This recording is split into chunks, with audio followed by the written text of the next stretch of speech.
The beach is covered with a fine-grained white sand. The sky is sunny and clear. A few white clouds accent the bright blue. The remains of Alexander's sailing ship lie dashed upon the distant shore.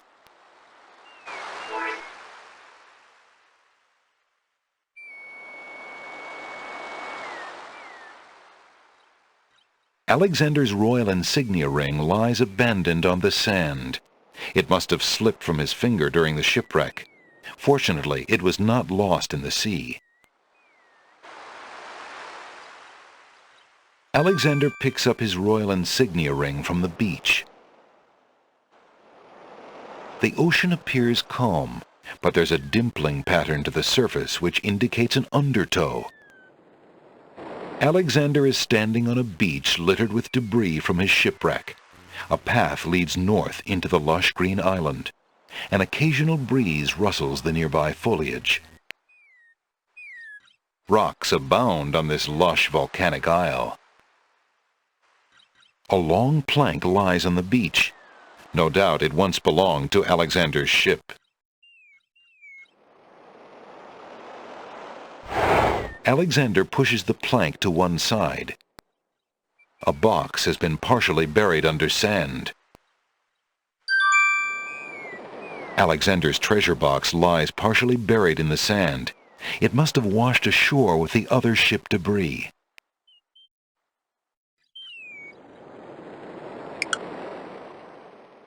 The box must have opened in the sea, spilling its treasure. Everything has been washed away, except for one coin of Daventry. Alexander takes the coin and leaves the ruined box where it is.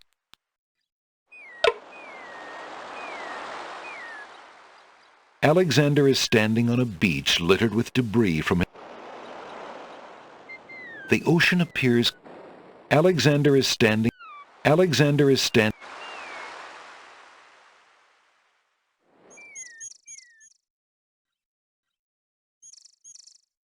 A hollow in the trunk of the old tree forms a perfect nesting place for wildlife.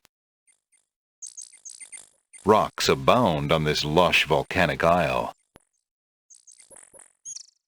A grand old tree stretches its luxurious limbs out over the crossroads.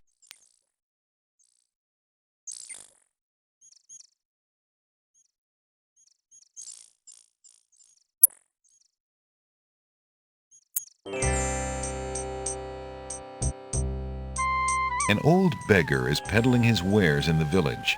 He offers a variety of lamps, all neatly lined up on a long pole. Alexander is standing on a sunny village street. There are open shops to his right, a hard-packed path beneath his feet, and palm trees waving over his head. To the north, a key-shaped arch leads to another part of the village.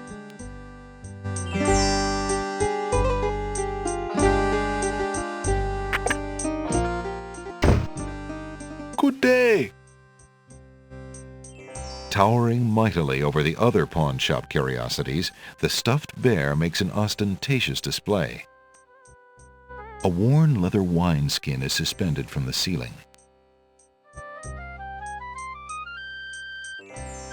Small windows allow in a bare amount of illumination, giving the light in a shop a diffused glow. A strange-looking winged device occupies one corner of the room. It is frail with disuse. Alexander finds it intriguing. Perhaps he thinks it was once used in a local sporting event, in which enthusiasts jumped from cliffs, glided on air currents, and then attempted to land, frequently crunching a bone or two in the process. Alexander shudders at the thought and decides to stick to dragon slaying. An old suit of armor stands in the pawn shop. It looks like a vigilant guard against thieves and carpet salesmen, even though it is headless. A small red drum beats no more on the shelves of the pawn shop. A few well-aged barrels probably hold assorted smaller goods and perishables. The land of the Green Isles must have at least one inhabitant with interest in the mystical. for a crystal ball has been traded in along with the more common household goods. A lady's hand mirror has been separated from its original trousseau and now gathers dust on the pawn shop shelves. Several half-burnt wax candles have been placed among the other pawn shop items. They probably light the shop at night. The pawn shop is a dimly lit place with a slightly musty smell. Curiosities litter every corner and every... A tall skeleton lends an air of mystery to the shop. A helmet, probably belonging to the headless armor also in the shop, has found its way to a separate part of the counter. The pawn shop is a dimly lit. The back wall of the shop holds various odds and ends. For example, a hull hole detector for finding those hard-to-spot holes in small sailboats. The pawn shop owner is a mysterious fellow. His face is old and inscrutable, and there's a glint of sheer iron in his gaze. Still, Alexander senses this is someone he can trust. The back wall of the shop holds various bottles and potions. For example, a bottle labeled Owl Courage Potion for spineless owls. Good day, merchant. Can you tell me what land this is?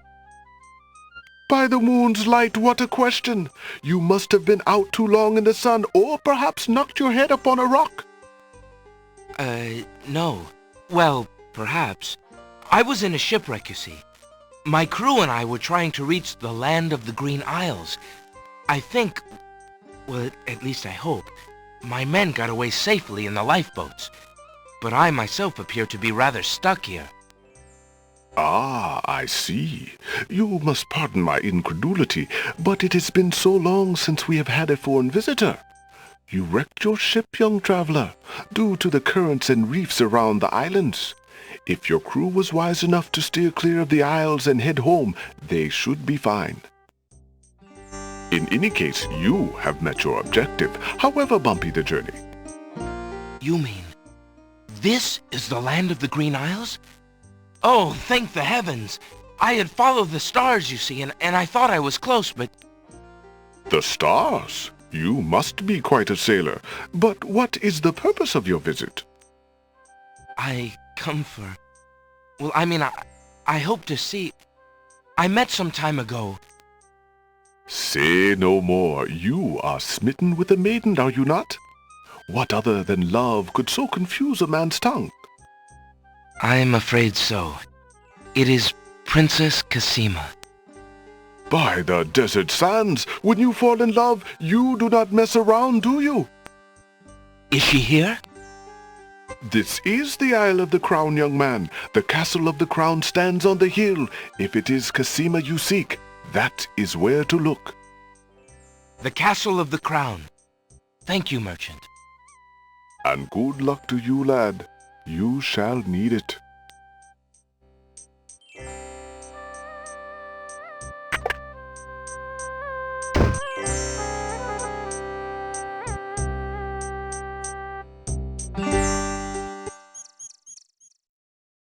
In the distance, a majestic castle shines in the sun. To the left, a small village seems to invite the weary traveler.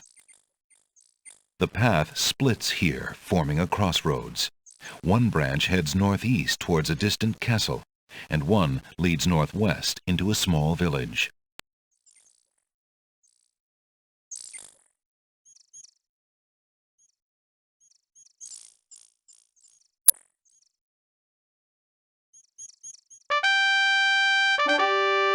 There's a little hut just off the path. Perhaps the guard dogs have an occasional use for it, but it looks empty now. Formal hedges and bushes provide dramatic landscaping for the castle. Alexander is standing at the entrance to the Castle of the Crown, Cassima's ancestral home. Two guard dogs bar the way into the castle.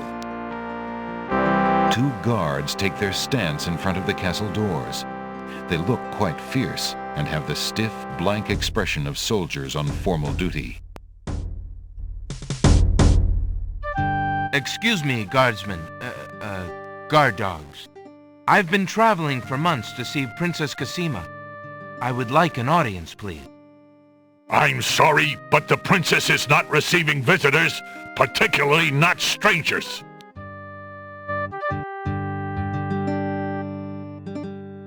Alexander decides to show his royal insignia ring to the Castle of the Crown Guards. With all of his papers lost in the shipwreck, it is the only possible calling card he can think of. Good day. I'm Prince Alexander of Daventry. I'm an acquaintance of Princess Cassima. If you could just inform her that I'm here, please. So everyone says. Let me just look at that ring.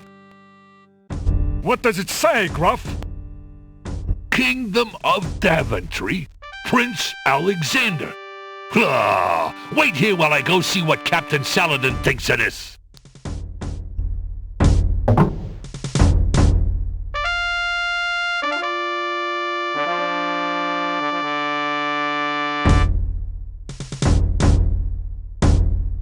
The guard returns a moment later with a majestic-looking creature.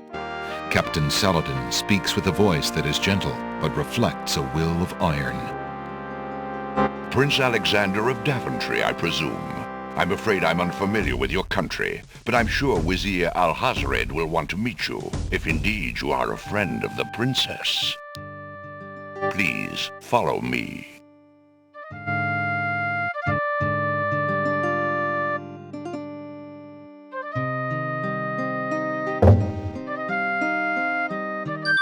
Lord Alhazred, a visitor to see you. Prince Alexander of Daventry. What is it that you seek, Prince Alexander? Pardon the intrusion, my lord, but I came to see Princess Cassima. Some months ago, my father, King Graham, saved my family and I from imprisonment under an evil wizard named Mordak. The same wizard that kidnapped the princess? Exactly.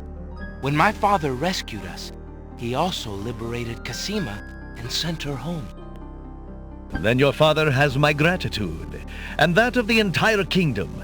But I'm afraid I still fail to see the purpose of your visit. Well, I came to make sure that Cassima arrived safely and to pay my respects. Before we parted, she gave me an invitation to visit. I have no doubt she did exactly that at the time, Prince Alexander. However, things have greatly changed for Cassima since her ordeal in Mordak's castle. Cassima's parents both became ill and died while she was gone. Cassima is sequestered in mourning for them as befits a princess. She is not receiving visitors of any kind. Even if she were, I do not think your visit would be appropriate. You see, it is time for Cassima to take her responsibilities seriously.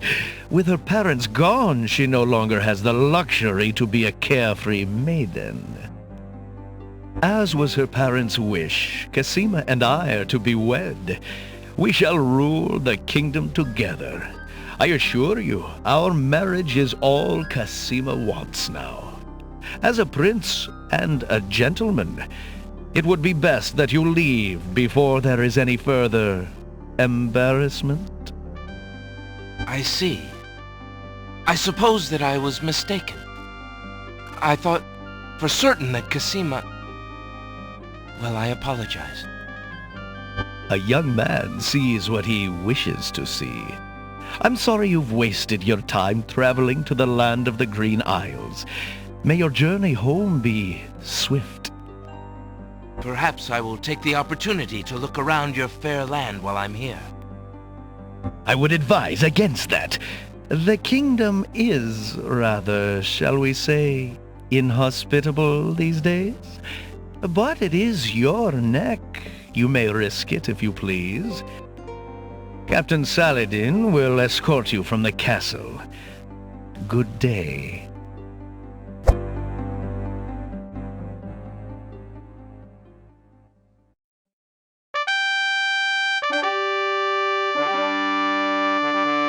You have had your hearing with Vizier Alhazred.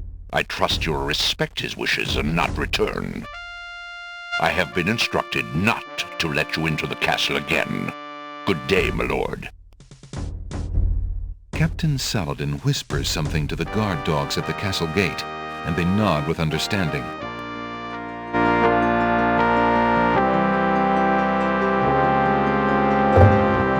Alexander has a feeling they won't be letting him into the castle again.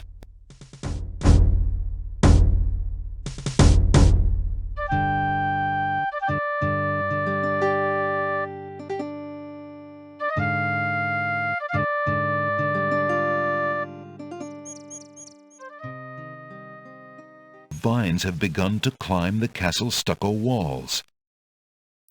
The side of the castle is one big blank wall.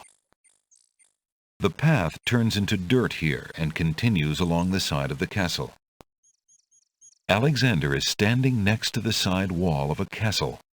Unlike the well-guarded castle entrance, this area is deserted. Perhaps the guards are confident that the wall itself is impregnable enough to stop any would-be intruders.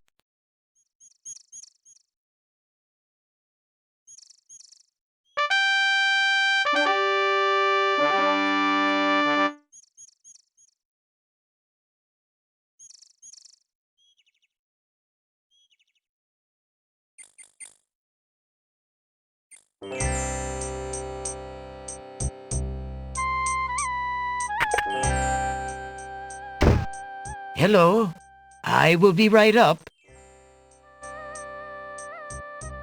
Now, what can I do for you? There's a small table near the door that bears a sign. The sign has undergone a number of changes. It once read 10 pence, but that was crossed out and replaced with 5 pence, then 1 pence, then free. The sign currently reads, "Take one, please." Only one book remains on the table. It looks like the bookshop owner really wants to get rid of that book. Alexander picks up the book from the small table. Oh, yes, please, take that book. You have my most humble thanks for doing so, good sir. Really? Thanks. A plaque bearing a merchant crest hangs over the doorway.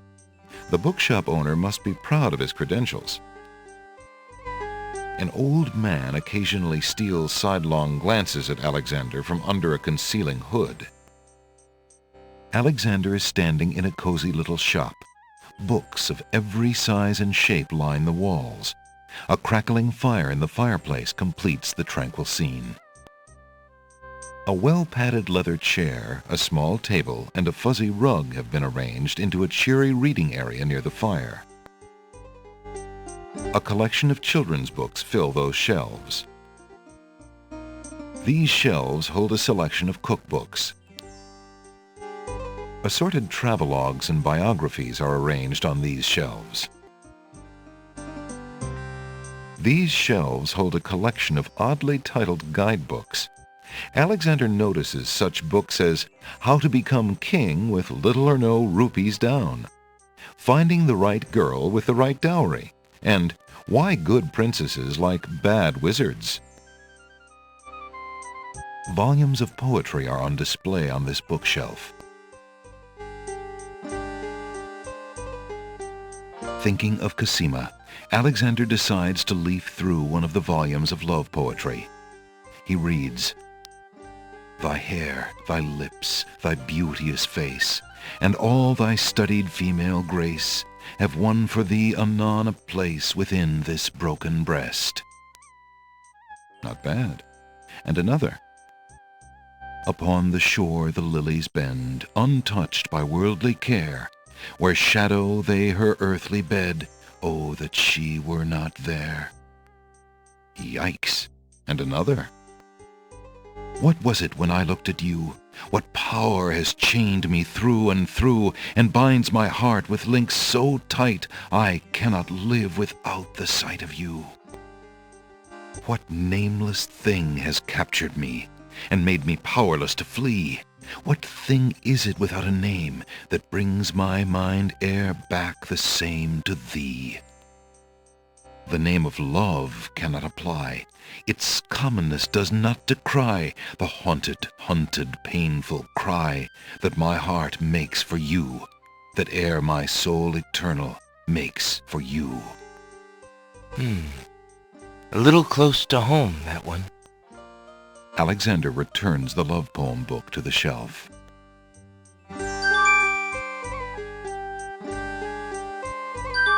Alexander picks up the fallen page.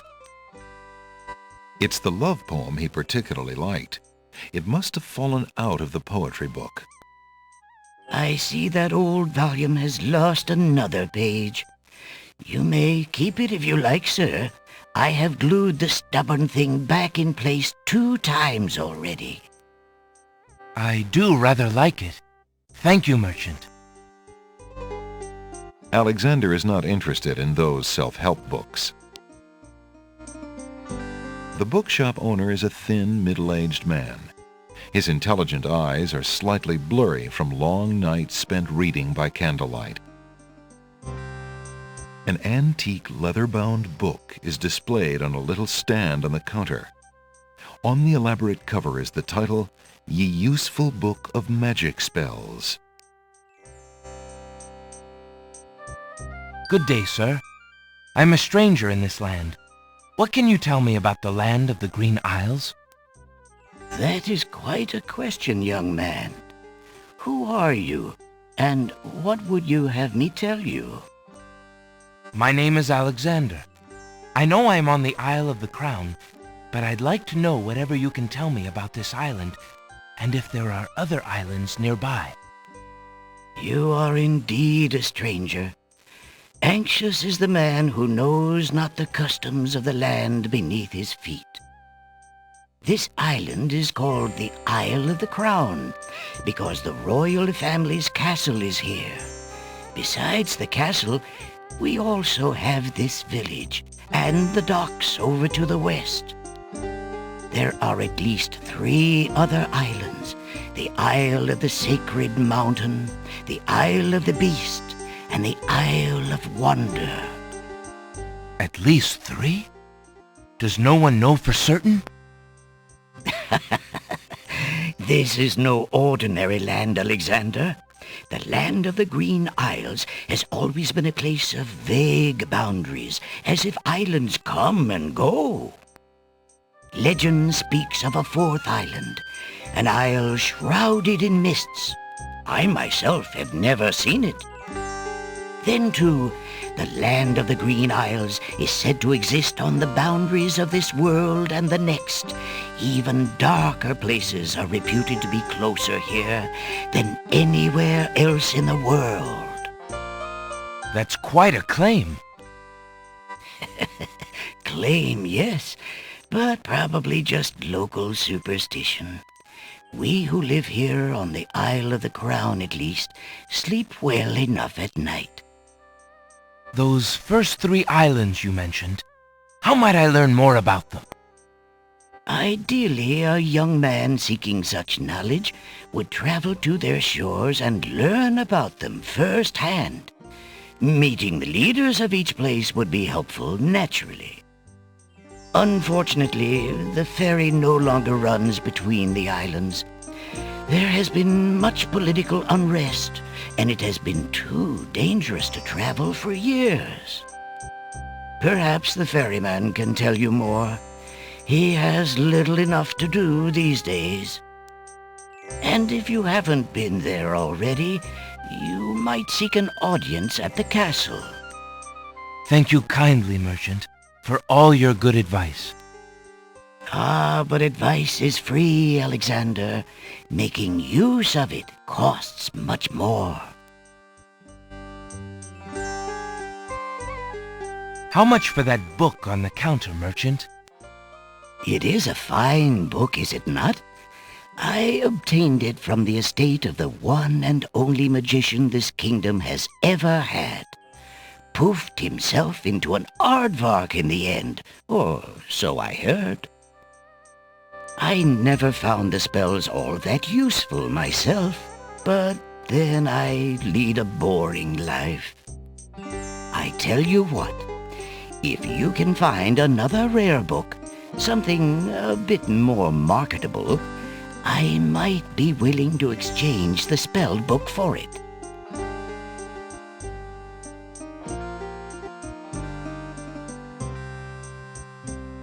How fare you, merchant?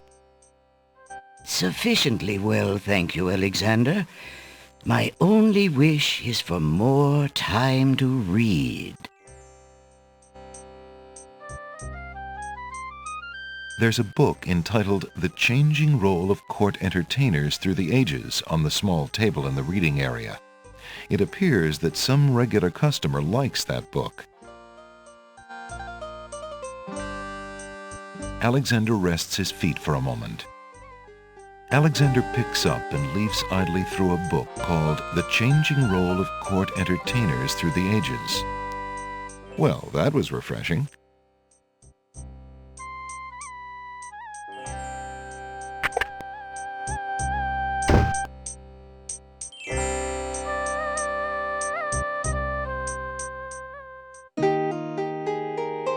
There's a young girl in the yard. The girl is dressed in a long, plain orange robe with a thick headdress. From the appearance of her clothes and from a skittish, fearful look about her, Alexander gets the strong impression that she is a servant, or even worse, a slave. The serving girl appears to be stealing a quiet moment tending the rose bushes. The house is made of stucco in an architectural style native to the island. It is apparently quite old since climbing vines embrace its exterior. Red roses beautifully cover the top of the house's fence and gate arbor. Palm trees, as graceful as gazelles, wave in the warm tropical breeze.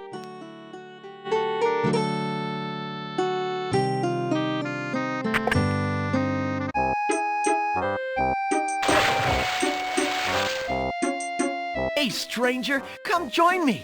The water is wonderful, and I can show you the way to the next island. A young boy is happily swimming in the sea off the docks. Alexander is standing at the island's docks. Both the pier and the only boat in sight are in sad repair. A worn wooden vessel has been dry docked on a jetty. The boat is in sad shape. A hole in the hull and the condition of its boards make it obvious that the vessel is no longer seaworthy.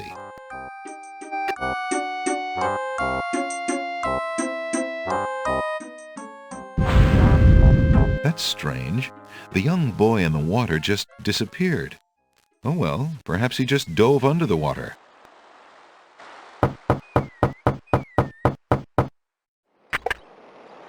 Yeah, what do you want? Excuse me. My name is Alexander. The owner of the bookshop in the village told me you might be able to help me. I hear you used to run this ferry for the islands. I'd like to talk to you if you have a moment. You say old Allie sent you? I can't see why. The ferry's not running, you know. I understand. I'd just like to talk to you about the islands if you don't mind. Well, I guess it'd be all right if Allie sent you. Well, don't just stand there. Come on inside.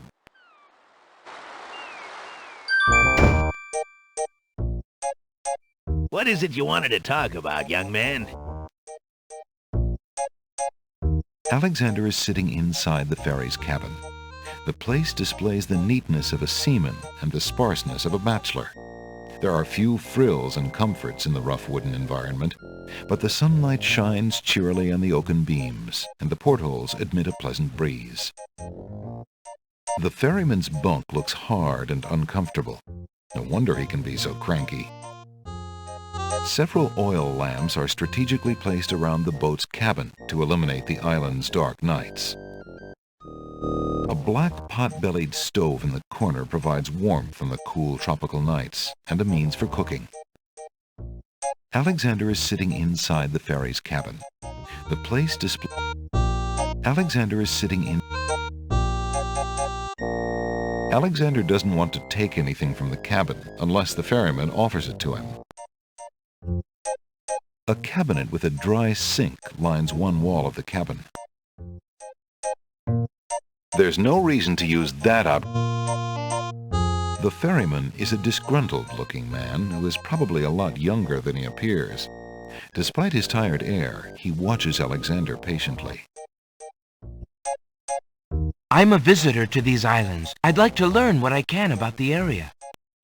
So you said outside. What is it you want to know? Well, for one thing, why has the island's only ferry been dry docked? It just ain't safe to sail these days. What with the islands feuding and all. Wazir Al-Hazred ordered the ferry closed till things settled down. Me, I don't think she'll ever see water again. But why are the islands feuding? You got me. Something about stolen property or some such thing. 'Tis a real shame. Things used to be so friendly. Then this unrest is recent. A few years is all, but it's been long enough. Perhaps if the ferry were repaired. This old thing? This ferry's been out of water so long she's no longer even seaworthy. Her boards have dry rot. She'd fall apart at the first taste of seawater. But there must be some way to get off this island. There's only one other way to travel that I know of. A magic map. The owner of the pawn shop can tell you more about that than I can, Alexander. Tell me more about the ferry. I remember when I used to ferry Queen Ilaria and Princess Cassima themselves. There was no thought of danger back then. They used to go visiting to care for the needy and to keep up the friendly relations between the islands. I remember their last trip. Things had started getting nasty by then, and when they came back aboard, I gathered that the Queen and the Princess had been received a bit coldly. Princess Cassima was such a pretty thing, and she was terribly upset. But who could be spreading these lies, she asked the Queen, but the Queen had no answer. What do you do now that the ferry no longer operates? Me? I'm out of a job. The job my ancestors have held for generations. I'm the only one trained to avoid the reef and the rocks. But that knowledge does me no good now. Is there no other boat on the island? One that might be more seaworthy? Boats don't last long on these shoals, as you may have found out if you got here by ship. You can be quite sure that this old ferry is, or was, the only craft on the island. Tell me more about Princess Cassima. Ah, such a beautiful child, and so pure of heart. Why, a contrary thought has never crossed her mind. Her mother was the same. The king and queen, they served the islands, not the other way around, always thinking about the people. Ah, they are sorely missed. What else can you tell me about the land? Let's see. The Isle of Wonder's a lovely spot. A bit crazy, mind you. Gotta have a good sense of humor to enjoy a tour there. What else can you tell me about the land? The Isle of the Beast is pretty, but unfortunately, you can't get very far onto the island. What else can you tell me about the land? The inhabitants of the Isle of the Sacred Mountain are the most gorgeous creatures you'll ever see. If you ever get to see them, that is. What else can you tell me about the land? The Castle of the Crown sure is a beauty. She's the finest palace ever built, I'll warrant. What else can you tell me about the land? Some say that the land of the Green Isles is near the edge of the world, and that the deadly currents are a result of a magnetism that sucks life from this world to the next. Of course, that's just silly talk. There's a rabbit's foot on the table. It seems the ferryman is counting on a little luck. There's nothing of interest. There's nothing. I see you have a rabbit's foot. Has it brought you much luck? As you can see, my luck's been out for some time now, despite that old charm. Why don't you take it with you? Perhaps giving the darn thing away will bring me good fortune at last. Perhaps it will at that. Thank you. Well, I think I'll be going now. Thanks for allowing me into your home. Posh, not at all. It breaks the boredom, if you know what I mean.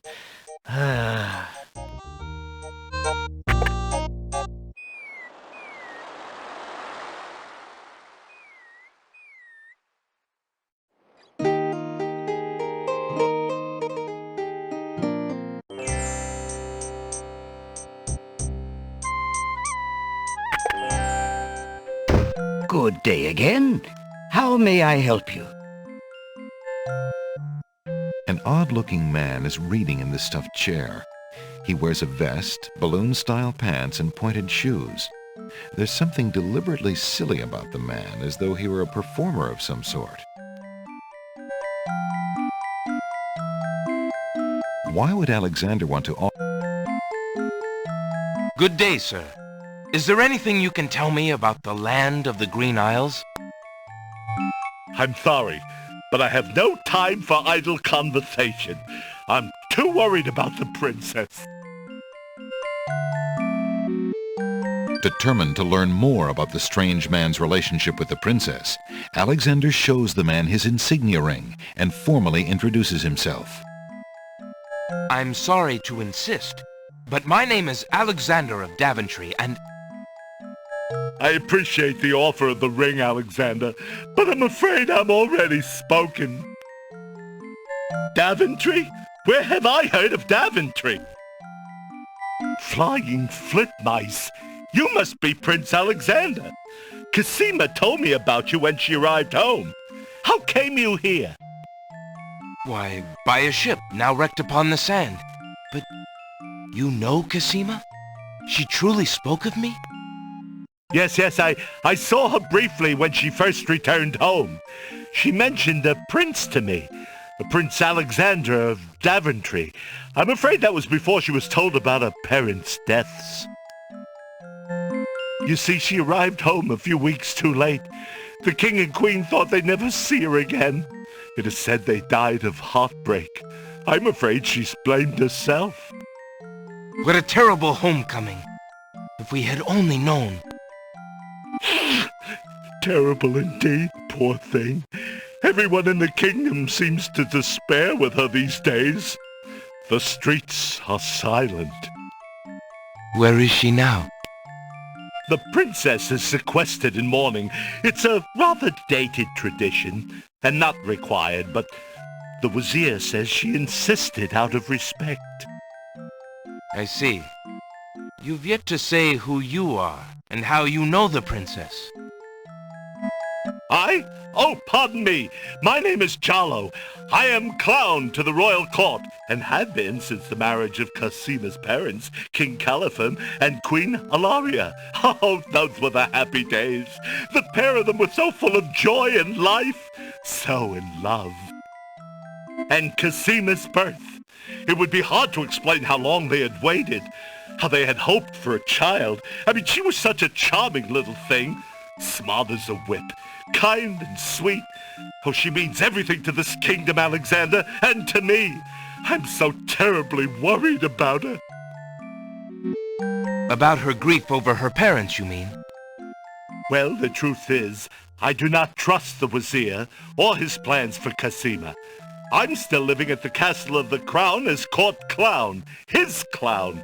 But it is more to keep my ear to the ground than out of loyalty.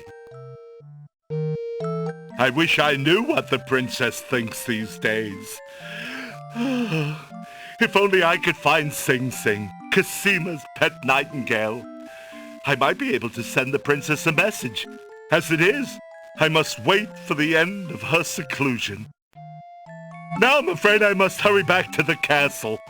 I'll try to return to the bookshop again later. Thank you for speaking with me, Jallo. I hope we meet again soon.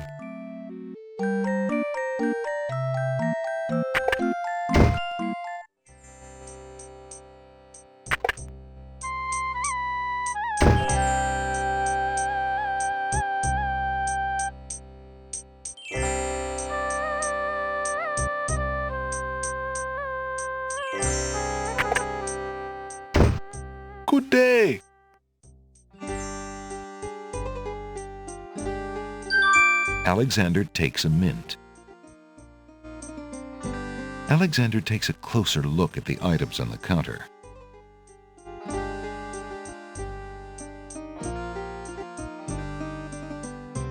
I'm interested in that tinder box on the counter. What do you desire to give me in trade? The items on the front counter are all of equally slight value, worth only a copper or two. They are handy items nonetheless.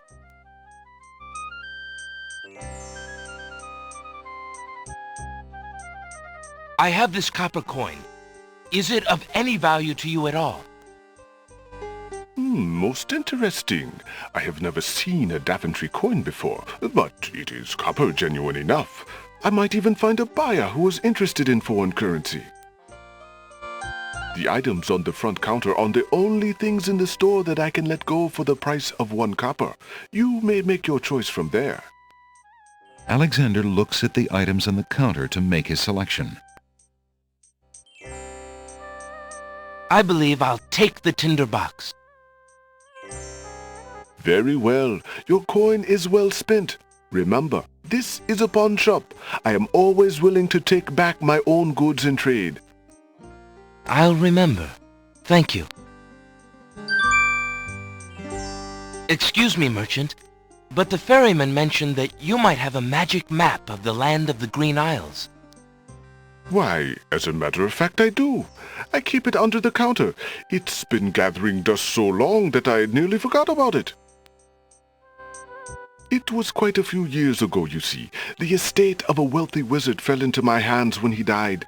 It was useless magical junk mostly, which reminds me, I've still got some things of his in the back that I need to dump out. Anyway, the magic map was the one true treasure in the lot.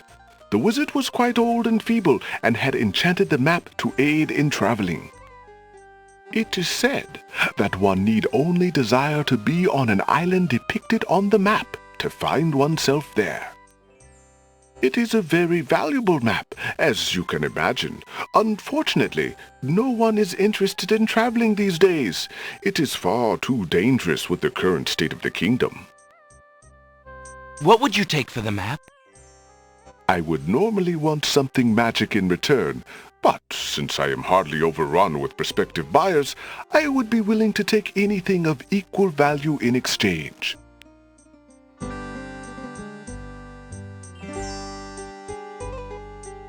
Would you be willing to take my family ring in exchange for the magic map?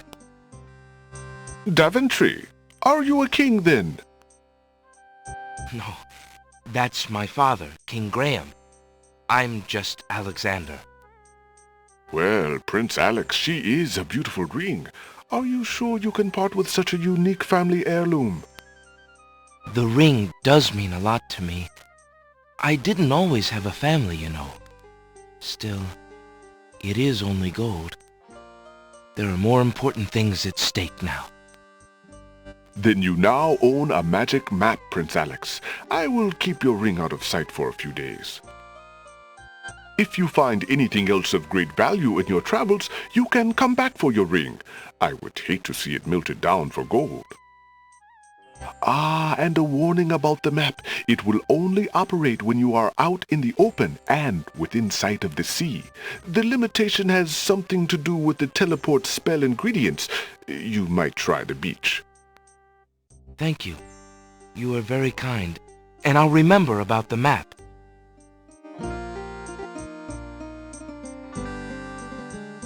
Suddenly, the old man in the concealing cloak sneaks past Alexander, and with a sneaky dart of his hand, steals a mint from the candy jar. The old man stuffs the mint into his mouth and wobbles unsteadily out of the pawn shop.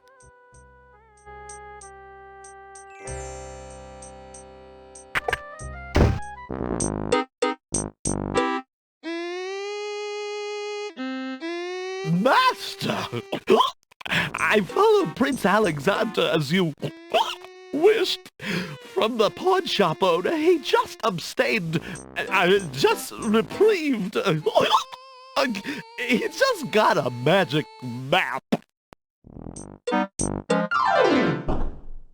You fool! You've been eating those mints again! I ordered you to stop that! Yes, Master. Now, what is this about a magic map? With the map, Prince Alexander could travel anywhere as quickly as I can. I thought I took care of the only means of travel.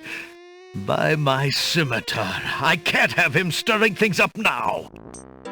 Get a hold of yourself and listen carefully, Shamir. Go to the other islands and tell them...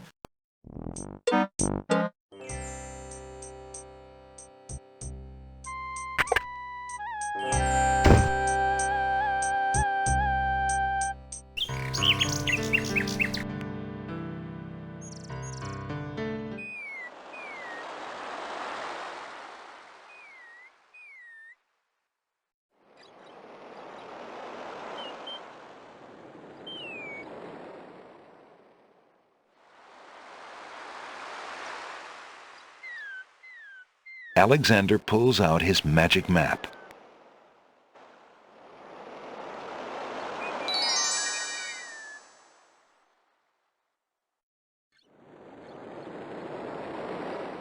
Alexander feels a strange pulling sensation.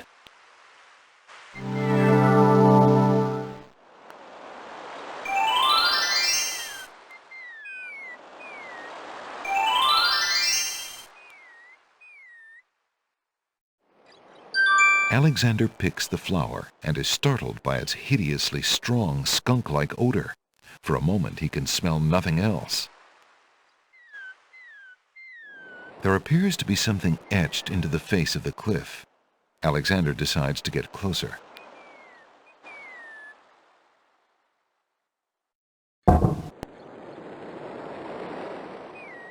Nothing happens. There appears to be no way past the cliffs. Though roughly hewn, the cliffs do not provide regular handholds for climbing, and they seem otherwise impenetrable. The ocean appears calm, but there's a dimpling pattern to the surface which indicates a strong undertow. There appears to be something else.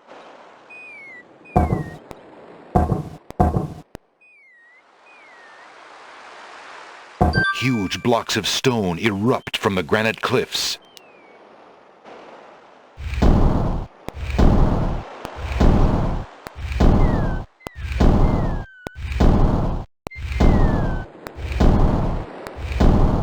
Alexander stares with wonder.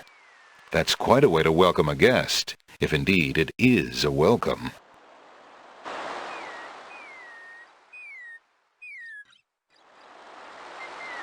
There's nothing of interest there. There's nothing of interest there.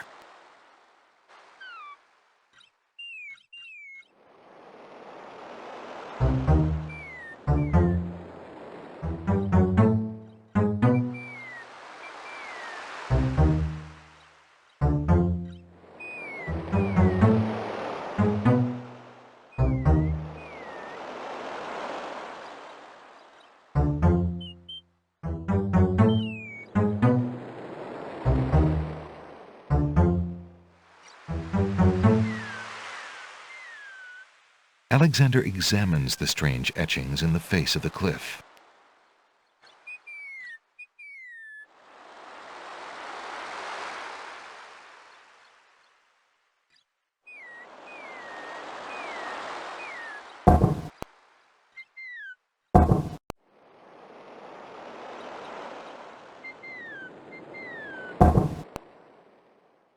The stone beneath Alexander's feet trembles as more steps emerge from the granite cliffs.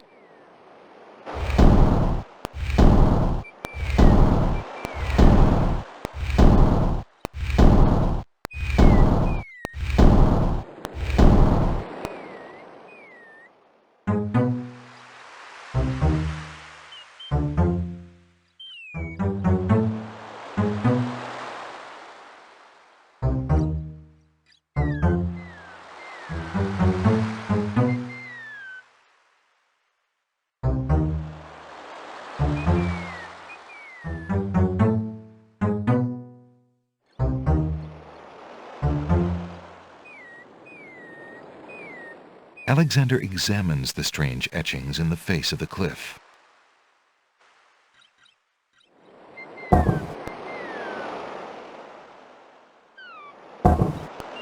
The stone beneath Alexander's feet trembles as more steps emerge from the granite cliffs.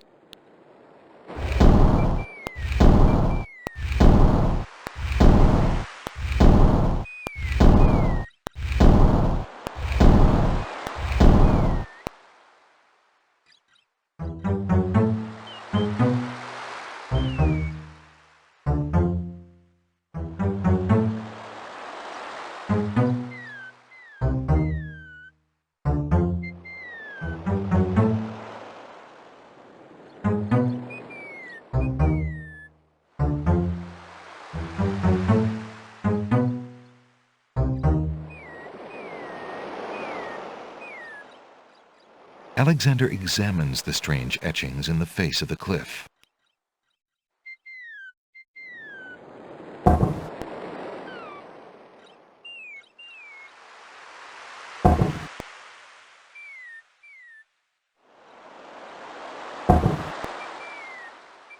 The stone beneath Alexander's feet trembles as more steps emerge from the granite cliffs.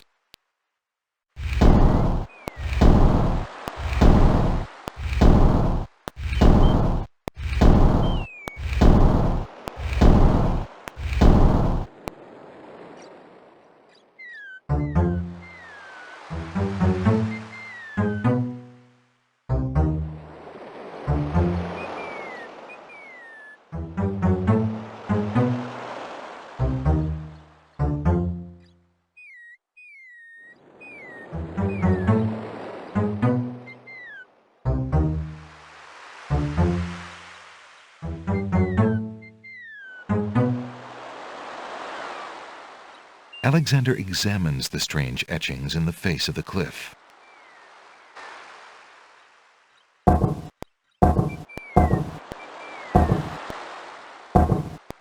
The stone beneath Alexander's feet trembles as more steps emerge from the granite cliffs.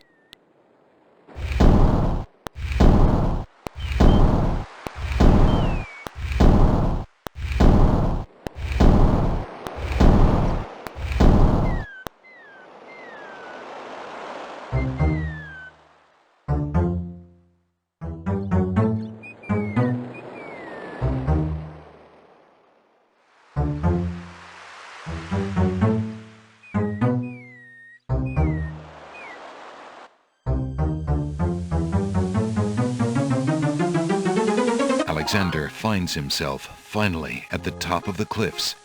Exhausted, he steps over the lip of the plateau and stands. Why do you make such an effort to climb the cliffs, young man? The winged ones who live on this island have the power of flight.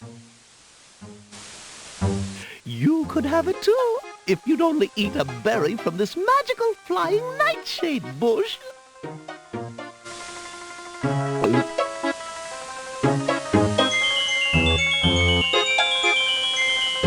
See? The sweet berries will make you float like a petal on the wind. Try some. The old woman has a pleasant, grandmotherly face, but something about her makes Alexander uneasy. Huge doors are set into the solid rock of the mountain.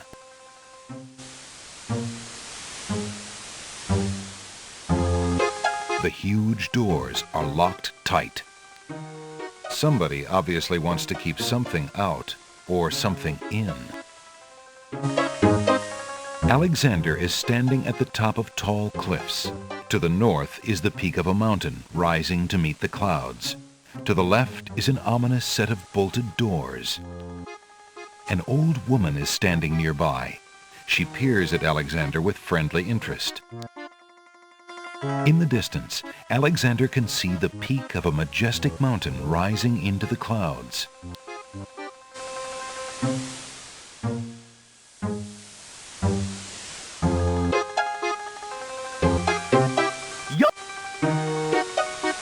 It would be rather rude to crawl into that cave with the old woman standing right in front of it.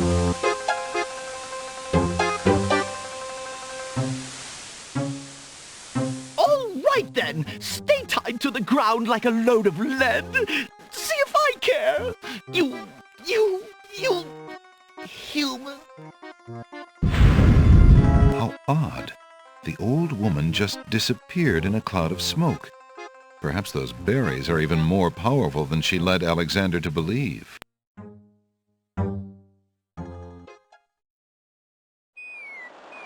Alexander climbs carefully down the long face of the logic cliffs.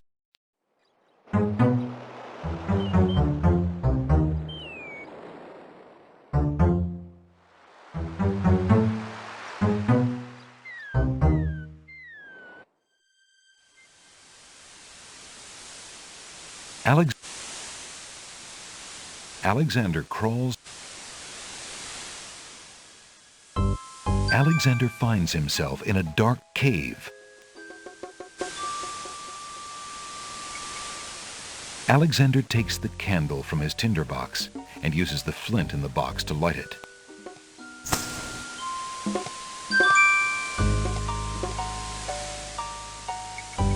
Alexander crawls through the opening in the rock.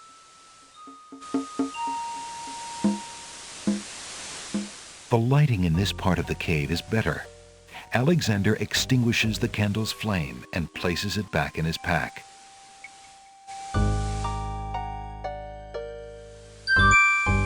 Alexander takes a few leaves from the plant. As he does so, a strong smell of peppermint is released. Ah! Alexander crawls back into the first room of the cave. Alexander can... Alexander...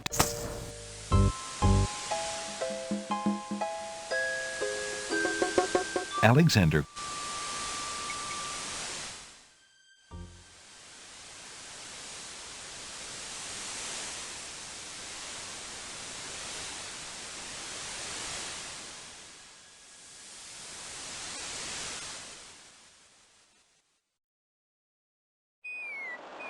Alexander climbs carefully down the long face of the logic cliffs.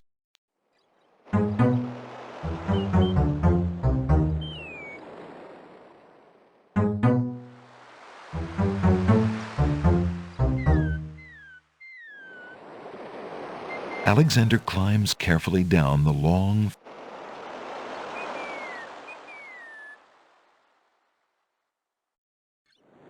Alexander pulls out his magic map.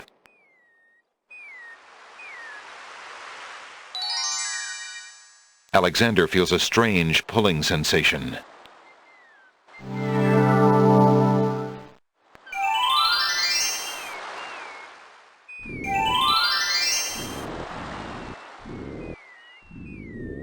One of the oysters is sitting up in bed and doesn't look very happy. He seems to be the only one who can't sleep. In the oyster's mouth, Alexander can see a glint of white.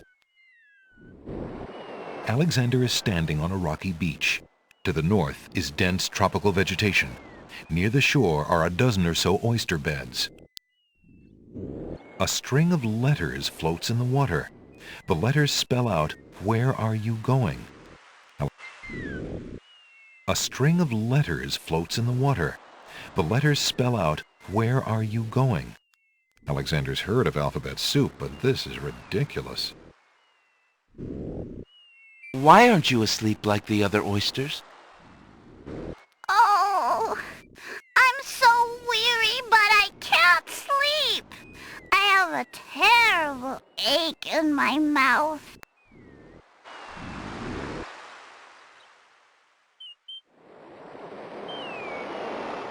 If you're having trouble sleeping, perhaps you'd like me to read to you. Hey, that would be great. 2 dulcimers raised to the degree of 40 half-dulcimers, divided into equal parts by the third of a cackle of grouse geese, put over the result of 10 fine mackles, albeit small fine mackles, stretched over the total of 53 1/8 bottles of wild beast lard.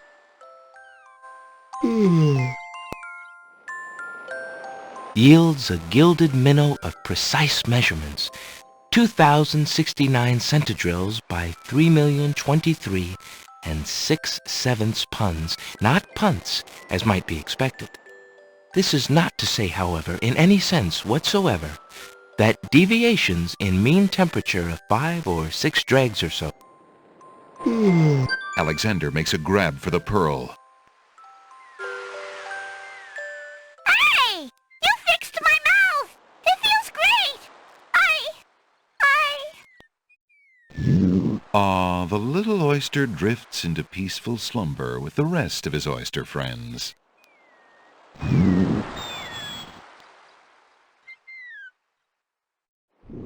Alexander pulls out his magic map.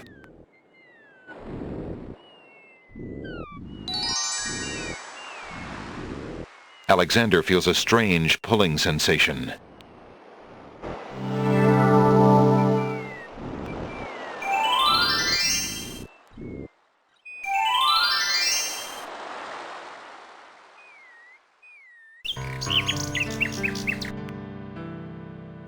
A nightingale perches on a high branch of the tree. She sings the most beautiful song Alexander has ever heard.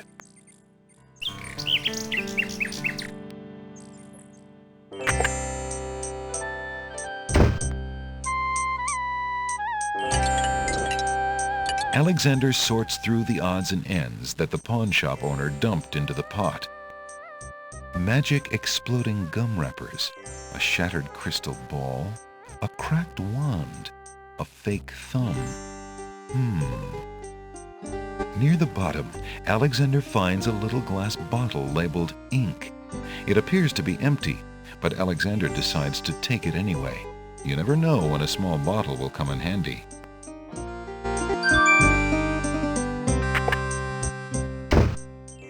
Good day, Prince Alexander.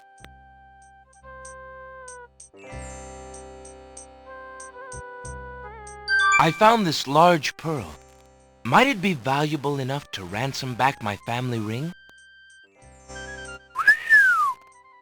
I have never seen such a perfect pearl.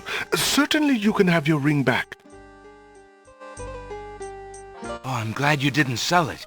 I'm a bit attached to it, I'm afraid. Of course you are. You would be cold-hearted if you felt any differently. I am happy to see a family heirloom back with its rightful owner.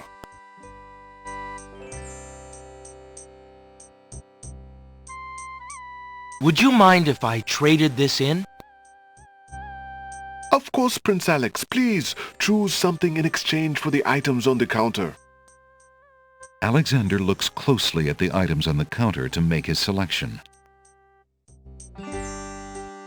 That mechanical nightingale looks intriguing. I believe I'll take it. Very good, Prince Alex. It is always a pleasure doing business with you. Enjoy the mechanical nightingale and feel free to bring it back anytime. Thank you.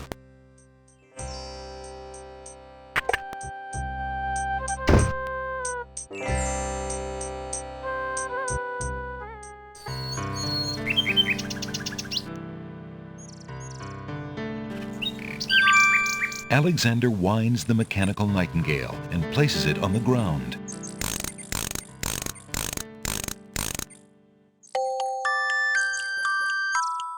The mechanical nightingale sings a sweet, tinny tune. The real nightingale in the tree cocks her head and listens intently.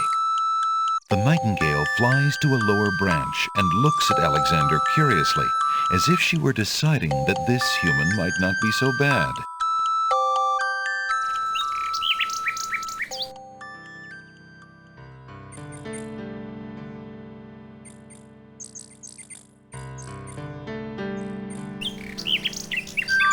Alexander holds out his insignia ring to the nightingale, hoping she perhaps is the nightingale that Jallo spoke of, and that she might be able to take the ring to Cosima. The ring is the one thing he has that might alert Cosima to his presence on the Isles. The nightingale swoops down and grabs the ring. She flies off towards the castle, perhaps to Cosima. Sing Sing, what have you got in your mouth, my pretty? A gold ring? Sing Sing, where did you get this? Realm of Daventry. But this is Alexander's ring. Oh, my soul, he must be here. Sing Sing, I wish you could tell me what you've seen. Is he really here then, on this very island? Oh, if only I could leave this castle as easily as you. Take this ribbon, Sing Sing. If you know where he is, return it to him. Please be careful, Alexander. It is so dangerous, and yet I could not wish you away.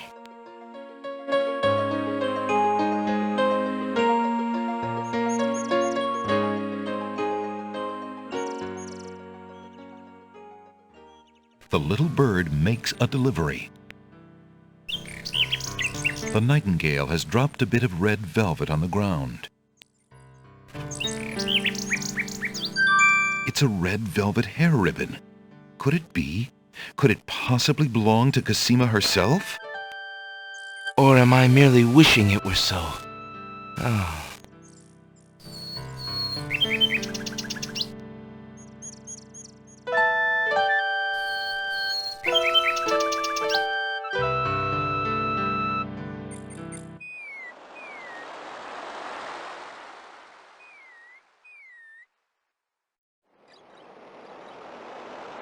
Alexander pulls out his magic map.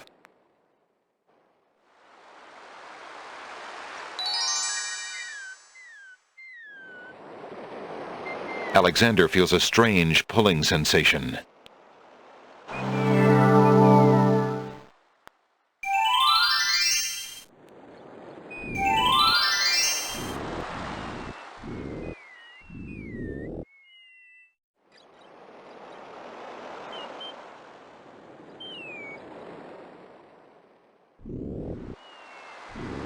Alexander hears someone coming.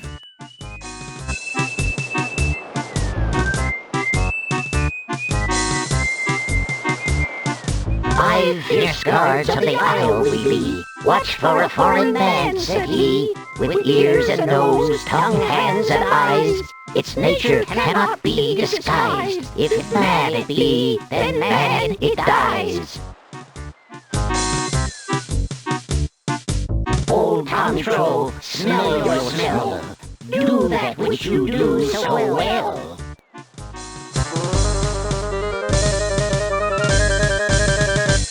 Alexander holds the flower of stench out to the gnome with the jumbo nose. Tom Troll I am, that's all I'll be. My nose knows all on land and sea. A flower of stench has washed ashore. A flower 'tis all, and nothing more.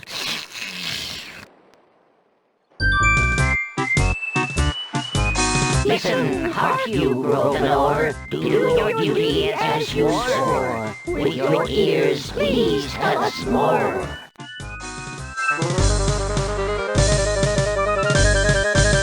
Alexander winds the tin nightingale and plays it for the gnome with the monumental ears.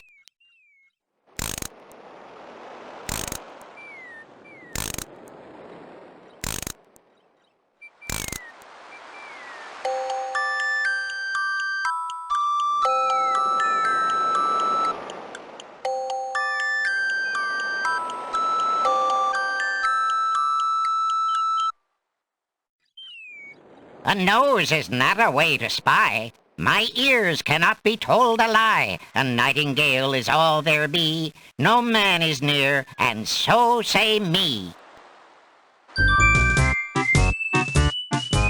Taste, Grump, that we might know whether friend or whether foe. Alexander holds the mint out for the gnome with the gigantic mouth. Grump knows a tasty treat. It matters not what others bleat. No danger is this one so sweet. Trilly dilly, use your hands. Is it beast or is it man?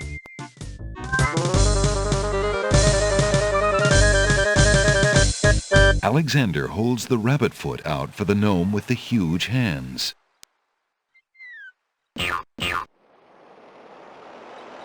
Be all you mad? What aileth thee? A bunny can't trill merrily. A hare does not at all taste sweet. A rabbit here is all we greet.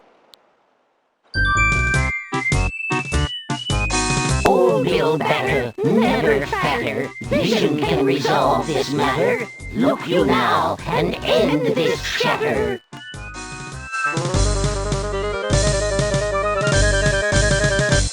Alexander pours the contents of the empty-looking ink bottle over himself. By all that's beauteous, fair, and sightly, 4 morons do I sleep with nightly. There's nothing there at all, I say. Enough of this. Let's now away.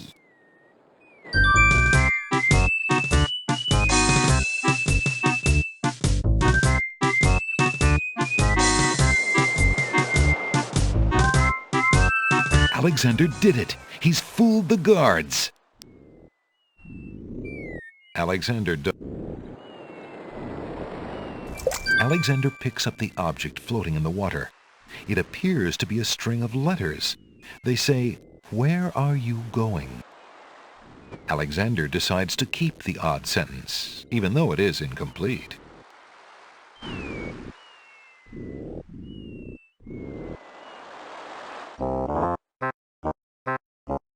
The tail end of this island is a riotous scramble of books, sand, and a spider's web. The tail end.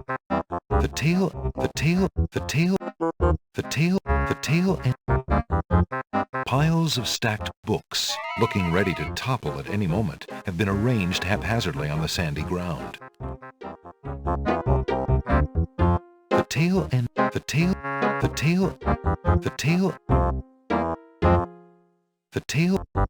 Little bees buzz around the books as though the pages were laden with the sweetest pollen.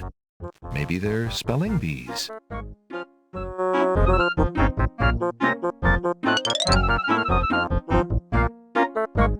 What do you think you're doing? I'm sorry. I didn't realize these books had an owner. I'm in need of a rare book. No owner? All books have owners, my good man. And this book owner, bookworm to you, wouldn't part with one of his books for anything. Isn't there something I can do for you to pay for the book? Let's see. Do you have an itinerant clause? No. No clauses at all, I'm afraid. As an exception, you always should.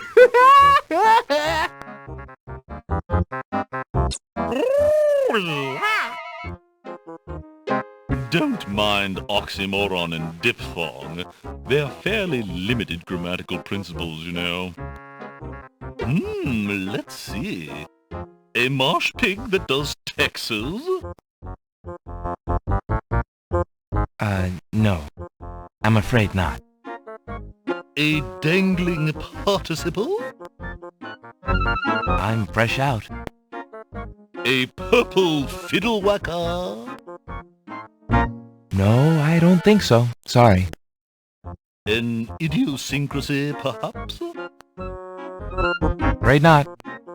Ha! Then what good are you?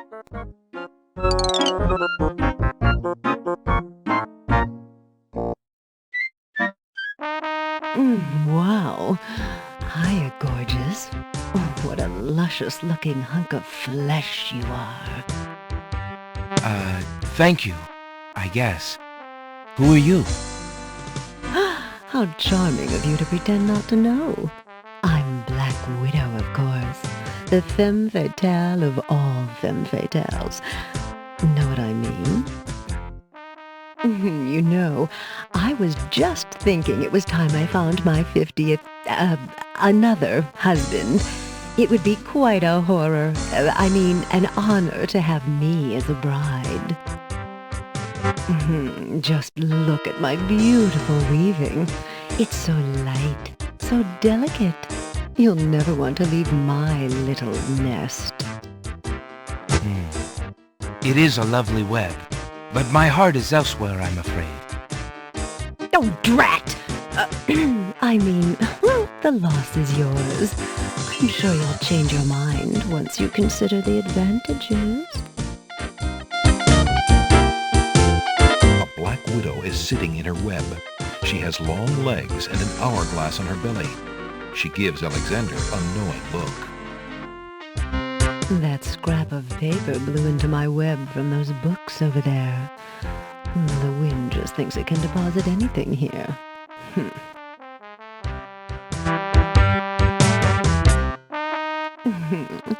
Have you changed your mind? My offer of dead wedlock is still open. Hey, don't touch that thread! Alexander snatches the scrap of parchment, curious to see what's written on it.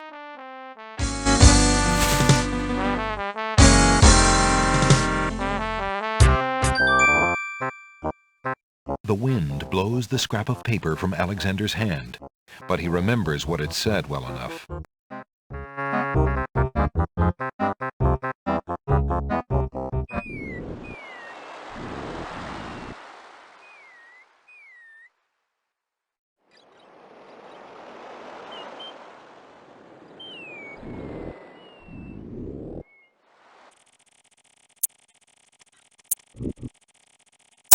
A large tree stretches knotted limbs out over the swamp. Part of the tree's trunk is shaped like the face of a dog. Why, it must be a dogwood tree. A stick is stuck in the middle of the swamp. The fallen log has a good-sized knot or bump. A mushy swamp lies just off the path. It doesn't look like very good swimming. Milkweed thrives near the mucky swamp. Small bottles filled with milk grow on it like fruit.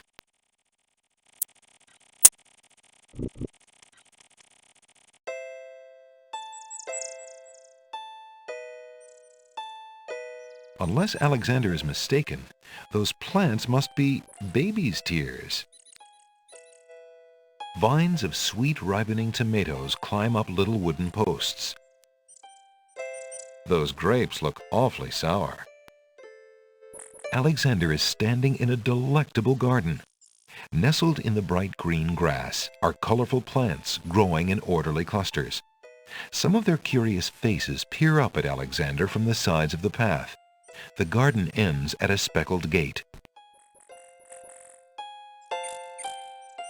Is that lettuce growing in the garden? It looks a little chilled. Good day, tomato vines. Good morning. Hello. Aren't you a bunch of fine-looking young plants?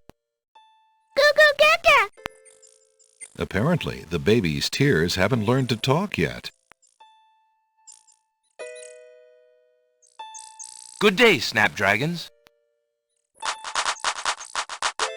The snapdragons don't seem inclined to communicate with anyone. Greetings, ladies. How charming you look today. The wallflowers are too shy to talk to Alexander. There appears to be a hole in the garden wall. Through the hole in the wall, Alexander sees a land that resembles a giant chessboard. Wow, it really is a hole in the wall. Zounds, those wallflowers sure are shy, and the snapdragons are awfully protective of them. Alexander can't even get close to the wallflowers without causing quite a stir.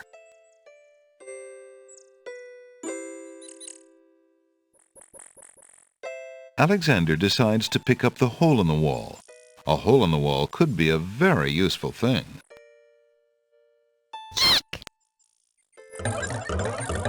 Alexander startled the poor thing. It's run off to hide behind the wallflowers.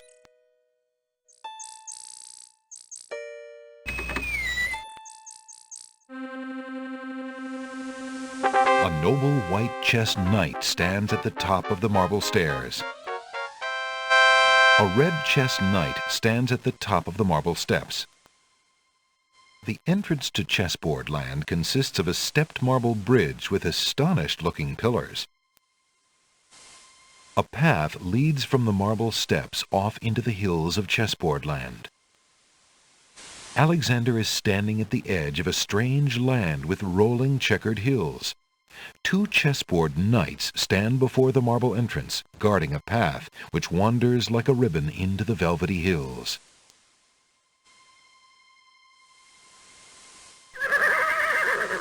Excuse me, what land lies beyond? What land? Chessboard Land, you knave! I see. And is Chessboard Land part of the land of the Green Isles? It is the home of the red and white queens, rulers of the Isle of Wonder, fairest of the islands that owe loyalty to the king of the land of the Green Isles. But perhaps not for long. What do you mean? What is the purpose of unity with the great king and queen dead? The princess is worth serving, but the feud with the other isles is strong.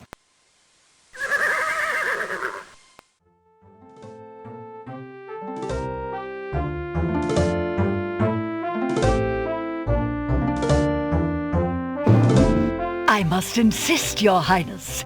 I shall send a lump of coal to the Vizier and the Princess as a present for their wedding, and that's the end of it.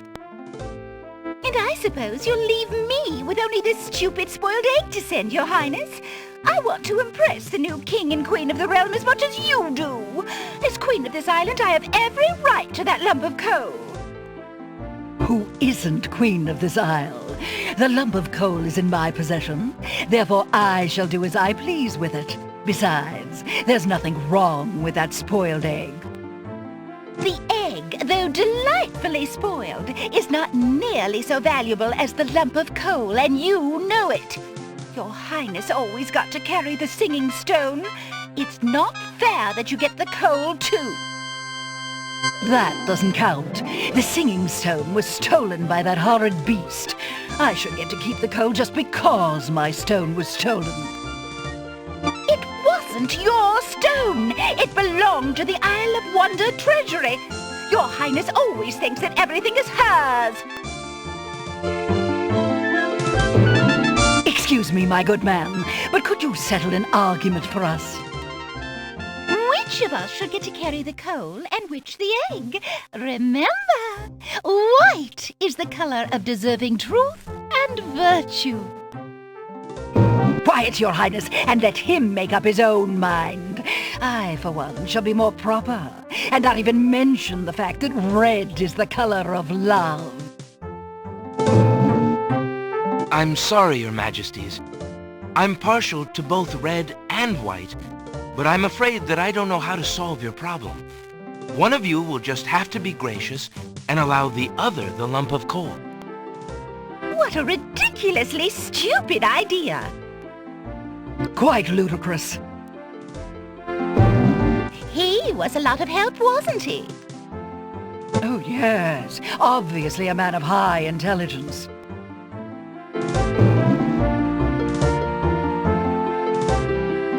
The lump of coal goes much better with my gown anyway. Black and red are imperial colors. That's the silliest thing I ever heard. Red does not go with anything, being much too self-conscious. White is the perfect accompaniment to any color.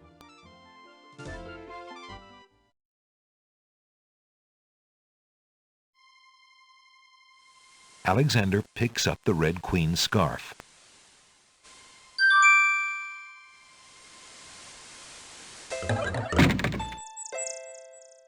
Alexander picks a head of iceberg lettuce.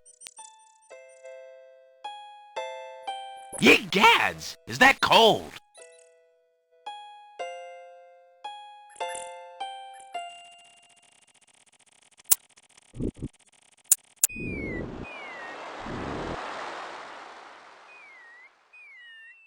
Alexander pulls out his magic map.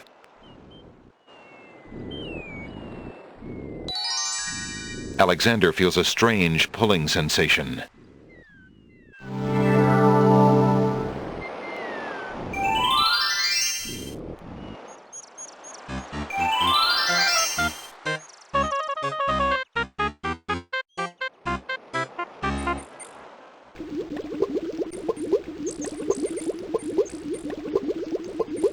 Hoping to cool down the boiling pond, Alexander throws in a head of iceberg lettuce.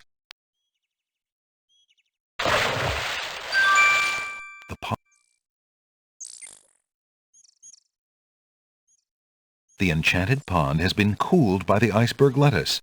Though still hot, it is no longer boiling. An old abandoned hunter's lamp is hanging on one of the trees. Alexander wonders who might have hunted in these dense woods. Alexander decides to brave the steaming pond. Ouch! Ow! Ooh, ooh, ooh, ouch! The pond is no longer boiling, but it's hardly bathwater. Alexander takes the old hunter's lamp from the tree. Tall, narrow trees abound on each side of the path. Alexander is traveling on a path through a dense forest. Across the path lies a pond, still steaming from what remains of the magic which once made it boil.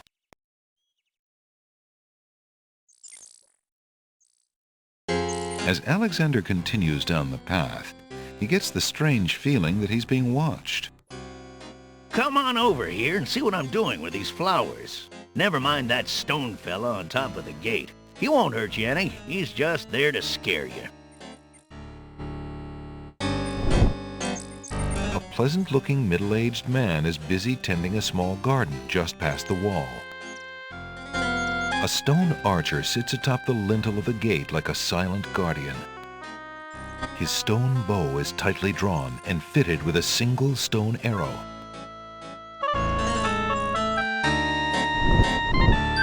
Alexander picks up the brick. You aren't gonna listen to me, are you? Well, we'll just see about that.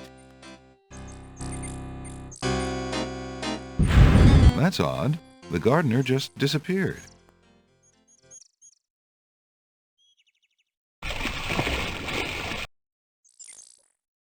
The forest is dotted with clumps of wild mushrooms.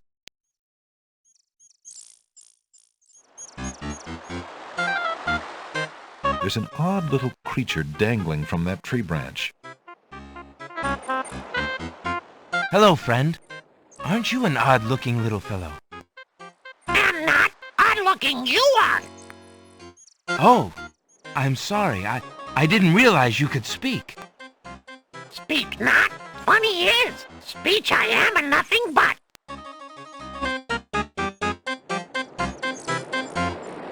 You speak strangely, friend. Strange, my speech is not. Eloquence I speak with. But who are you? And why are you here? Away I fly my home from. Lost I am, therefore. As my name too, can you guess not? It's what I do this branch with, and the way I speak of.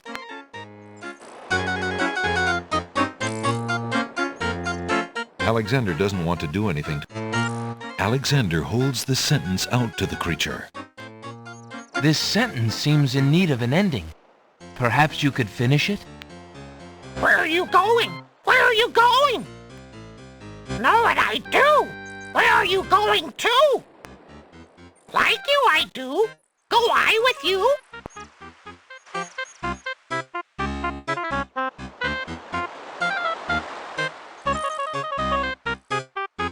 Well, that was certainly interesting. It looks like Alexander now has a passenger.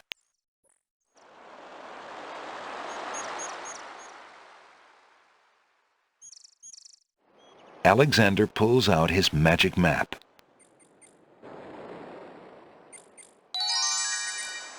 Alexander feels a strange pulling sensation.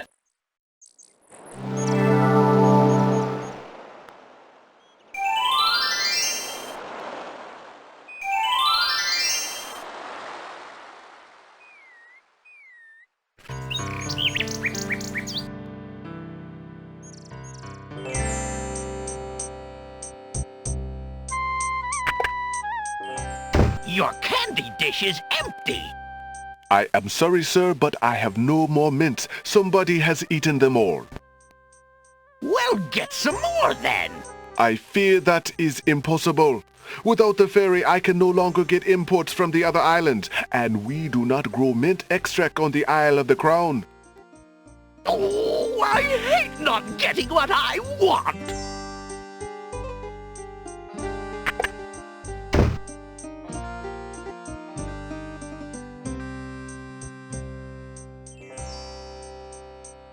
Would you mind if I traded this in? Of course, Prince Alex. Please choose something in exchange for the items on the counter. Alexander looks closely at the items on the counter to make his selection. I'll take the flute. The flute? Very good, Prince Alex. May its music always be sweet. Feel free to trade it back at any time. Thank you.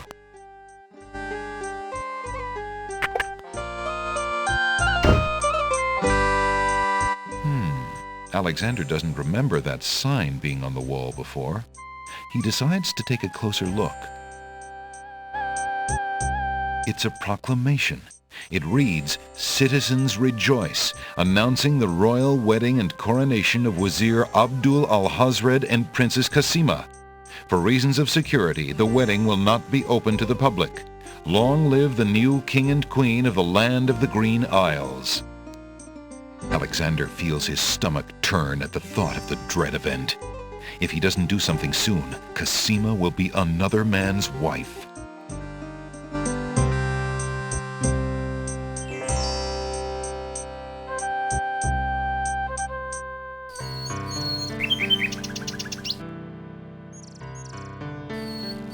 There's no reason. Alexander holds out the love poem, hoping that the bird will deliver it to the same place she took the ring, in the chance that the receiver might truly be Kasima. The nightingale swoops down, grabs the love poem, and takes it towards the castle. Sing, sing, my sweet, you bring another present. Let me see. It is a poem, Sing Sing. What was it when I looked at you? What power has chained me through and through, and binds my heart with links so tight, I cannot live without the sight of you. Oh, Alexander. I was hoping he'd return to you. Take this to him while he waits.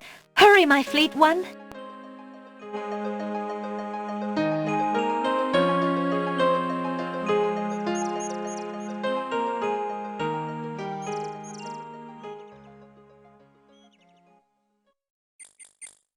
The little bird makes a delivery.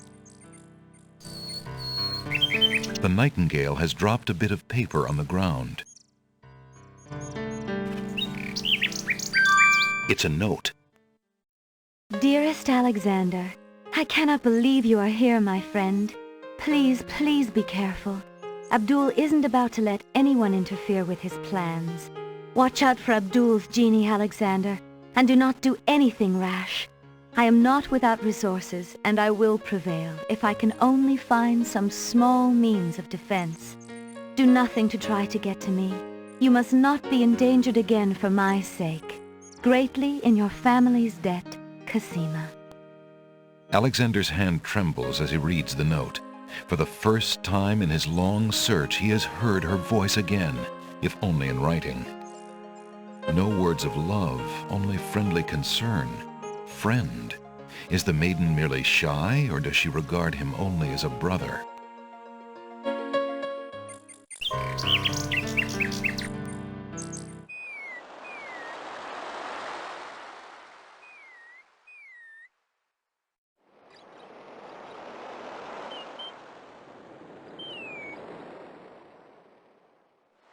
Alexander pulls out his magic map.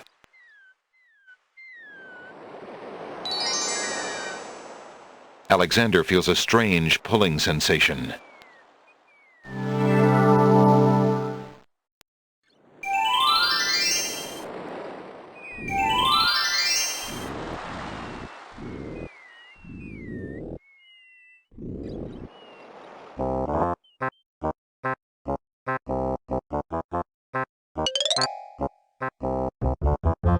have anything interesting yet? A regular abnormality? Let me see what I have.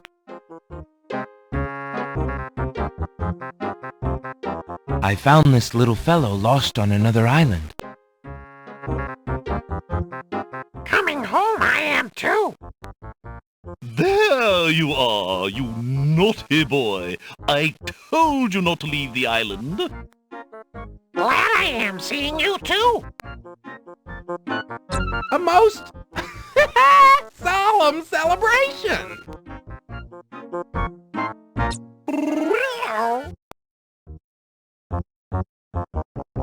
So, you found my dangling participle. I suppose I'll have to give you something. Let's see now. Was it a rare book you wanted? Yes, sir. Well, then none of these will do. They've been sitting in the sun far too long and must be well cooked by now. This one is far more rare. A delicious little tidbit. Thanks.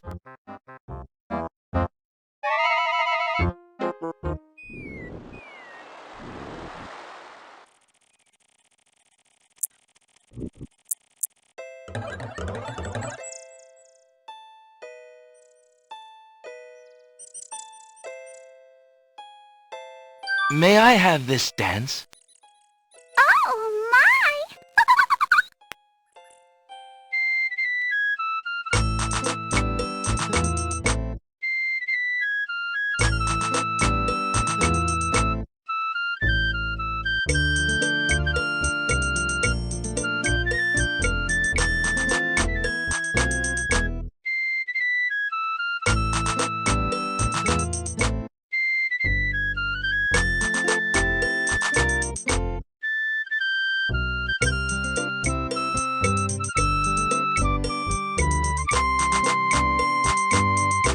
Alexander stops playing the flute, but the wallflowers and snapdragons continue to dance, caught up in the music and oblivious to everything around them. The dancing wallflowers are oblivious to... While the wallflowers dance, Alexander snatches the hole in the wall.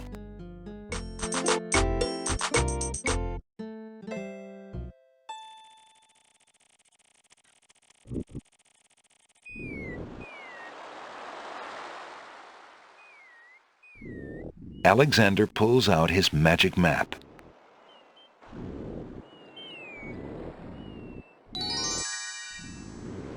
Alexander feels a strange pulling sensation.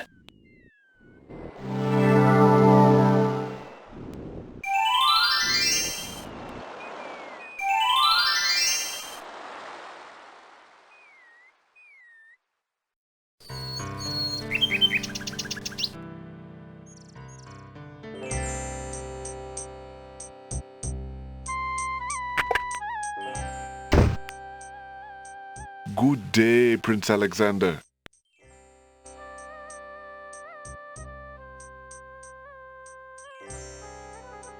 Would you mind if I traded this in?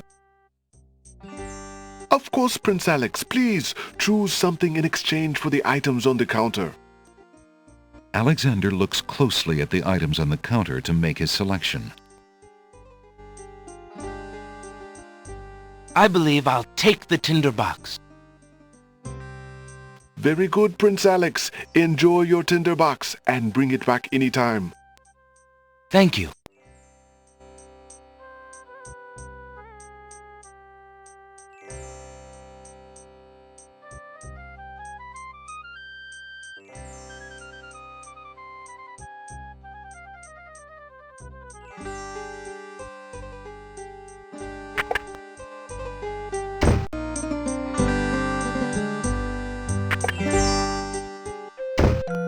Jalo, how fare you? And what news have you from the castle? Prince Alex, how I fare is close to boiling. Have you seen the wedding proclamations around the village? I've heard rumors of the wedding, of course, but I didn't want to believe it, and I never thought it would be so soon. Cosima. Married. Oh, it is an unpleasant thing to swallow, friend. If only I knew Cosima wished it. Tell me about the Wazir, Jallo. The Wazir? Now there's a dangerous subject. His name is Abdul al-Hazred. He came to the kingdom 15 years ago. The king was fascinated by his knowledge and his fine-sounding ideas. It didn't take long for al-Hazred to convince the king to trust him with the minor problems of daily government. You see, Caliph had a wife and a new daughter he wanted to spend time with. Al-Hazred became Wazir. And now? Well, he's had his eye on Cosima ever since she was a young girl. And she is the only thing between him and the throne. Do you think he means to harm her? Oh, I honestly don't know. I think he'd rather keep her as wife. But whatever his plans for the princess, he will use her to his best advantage. That's his way. Perhaps he has charmed her. Perhaps she cares for him now. The Wazir is capable of anything. And Cosima must be vulnerable and lonely right now. Still, she has always instinctively distrusted him. Cosima has a good head on her shoulders. I'd be surprised if she's truly fallen for his words of love. I must return to the castle, Prince Alex, and you to your wanderings. May we both fare well.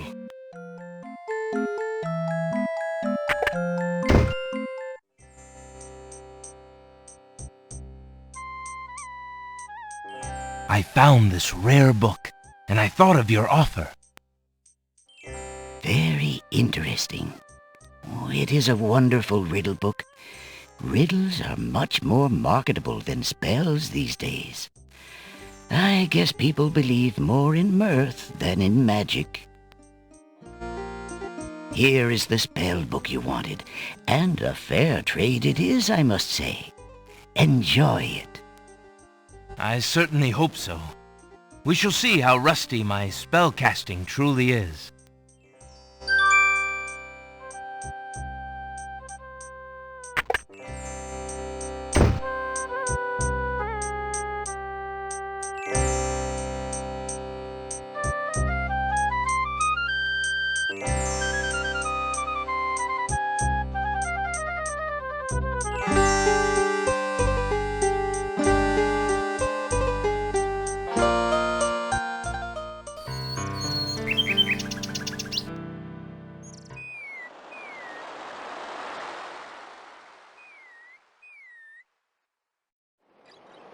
Alexander pulls out his magic map.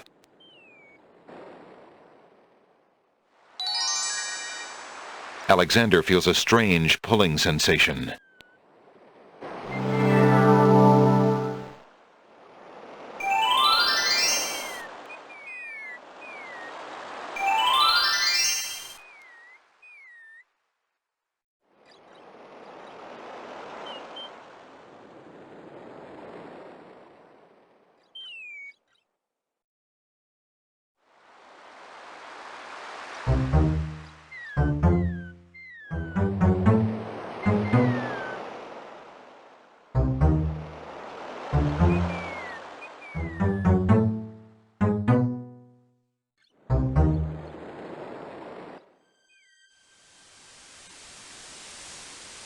Alexander arrives at the top of the cliffs, somewhat winded after his long but uneventful climb.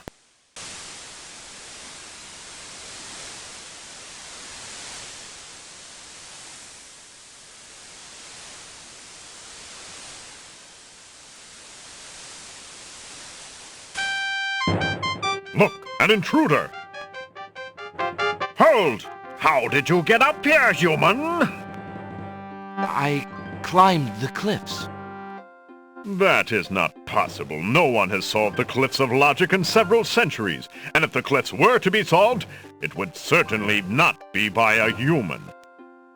I didn't mean to trespass. I only wanted to visit this beautiful island. No visitors have been welcome on the Isle of the Sacred Mountain in years. Not since the Red and White Queens had spies in the guise of friendly visitors steal our island's sacred golden fleece. But we will not display such foolish trust again. You will have to answer to Lord Azure and Lady Ariel. They will determine what will be done with you. I can assure you, it will not be pleasant.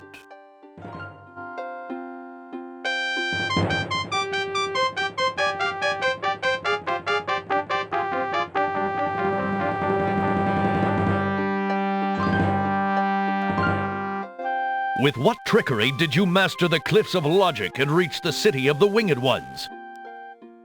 Only the magic of clear thought, my lord. I meant no harm. The cliffs of logic. It is the sacred oracle's prophecy, Azure. Yes, Ariel. It is lucky for you, human, that climbing the cliffs of logic is part of a prophecy that I cannot ignore.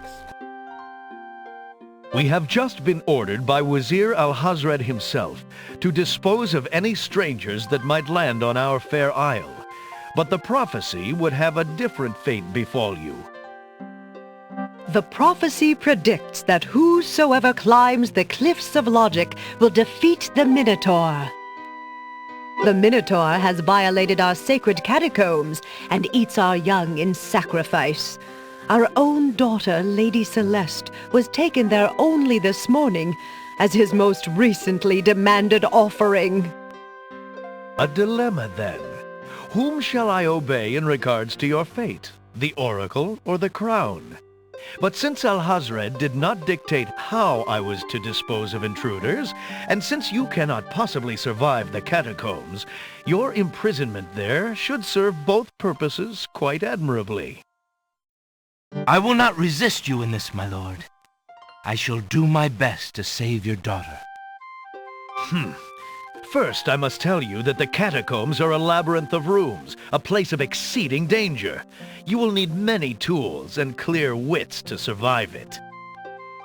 I am ready. Very well. My guards will take you there now. You seem courageous enough, but the catacombs will determine how brave you really are.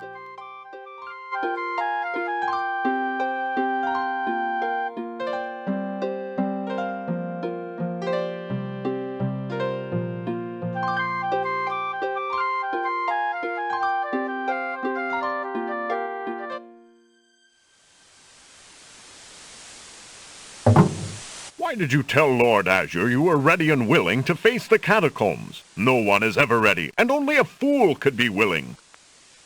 And you are far wiser, I suppose, to leave a maiden to die? To not fight this plague on your own people? Bravery and suicide are two different things, human. You will have a chance to renounce your choice soon enough, when you lay trembling under the Minotaur's hooves. We shall see. Thanks for the escort. We only escort you to your death. May the fates make it quick so that you do not have to scream long.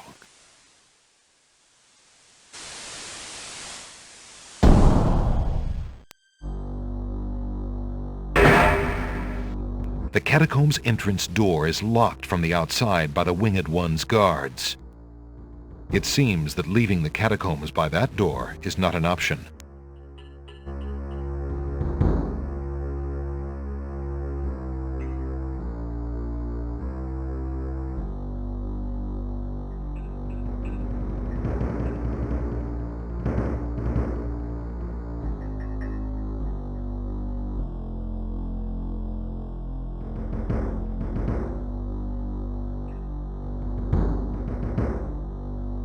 Alexander picks up the skull. The remains of several unfortunate souls haunt the room. These bones seem more recent than the ancient catacomb bones that Alexander has seen so far. Perhaps they were victims of the Minotaur, or perhaps they died while wandering lost in the maze. 3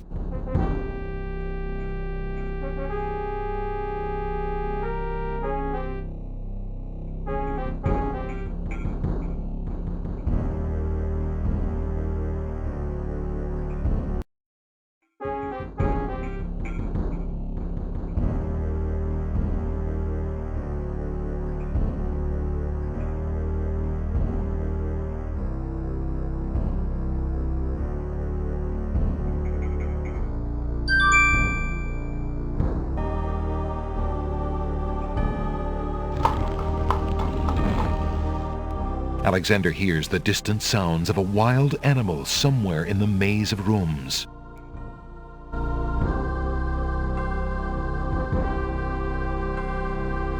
Alexander takes the shield from the wall.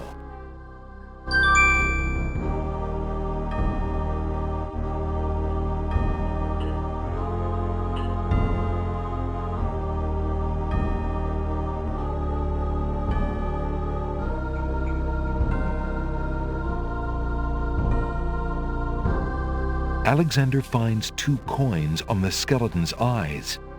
He takes the old coins.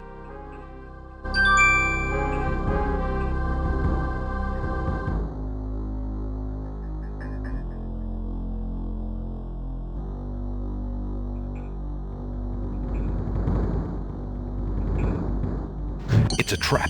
The doors have sealed Alexander inside. And the ceiling is coming down. The brick is already heavy enough. In a desperate move, Alexander throws a brick into the grinding gears. The brick is caught between 2 cogs. The gears shriek and shudder. The mechanism grinds to a halt. The ceiling is stuck. The trap is sprung.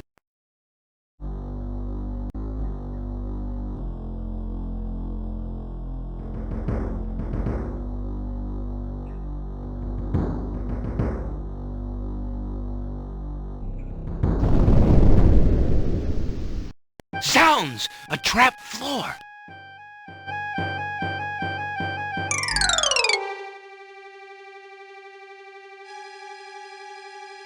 Alexander seems to have fallen to a lower level of the catacombs. Wherever he is, the place sure is dark. Alexander can't even see his hand in front of his face.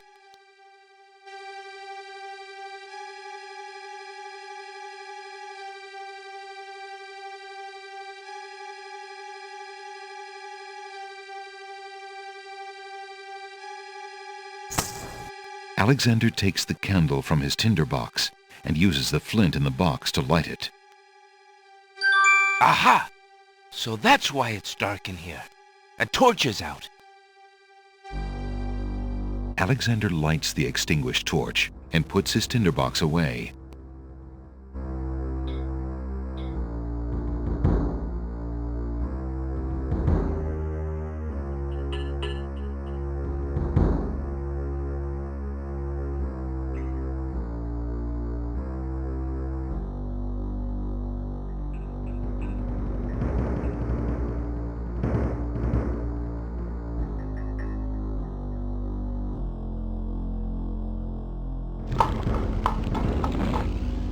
Alexander hears the sound of a wild beast again, this time so loud that the creature itself seems to be in the same room with him.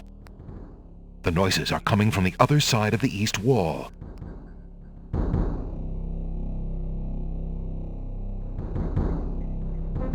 Alexander puts the hole in the wall on the east wall.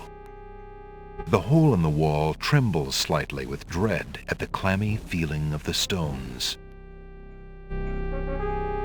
Alexander peers through the hole in the wall and sees just another room in the catacombs.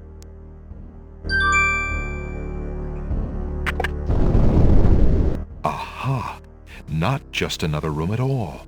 So that's why Alexander couldn't find the Minotaur's lair. At least Alexander now knows the lair exists, somewhere in the maze on the other side of this wall. While Alexander contemplates what he's just seen, the hole in the wall, frightened by the Minotaur, makes a run for it. Alexander hopes the little creature finds its way home to the Isle of Wonder.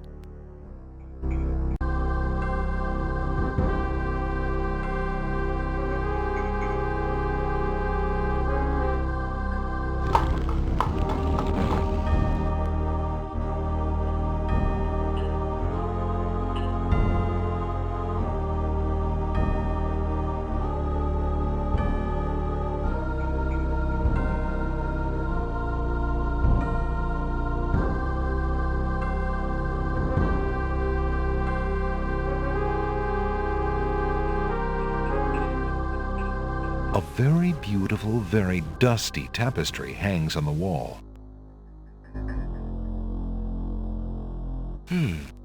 This tapestry looks familiar. Now let's see. I don't feel anything. Aha! A hidden latch. Alexander triggers the little latch. A secret door rolls open.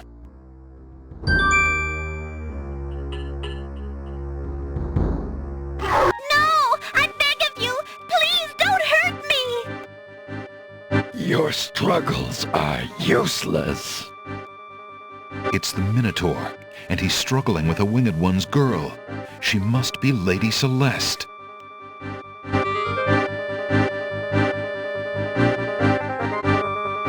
Alexander steps forward, determined to use anything at hand to save the girl.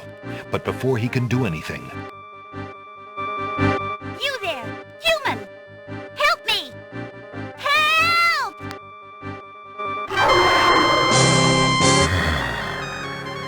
Who dares enter my lair? I ask you to release your captive or suffer the consequences.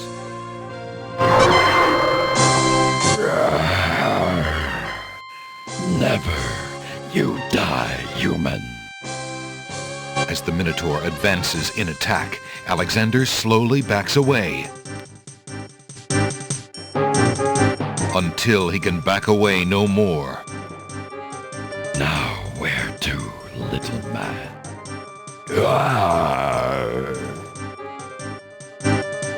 Alexander, his back inches from the fiery pit, tempts the Minotaur with the Red Queen's scarf. Look here, you bully! Nice, bright red. Red. Now you die!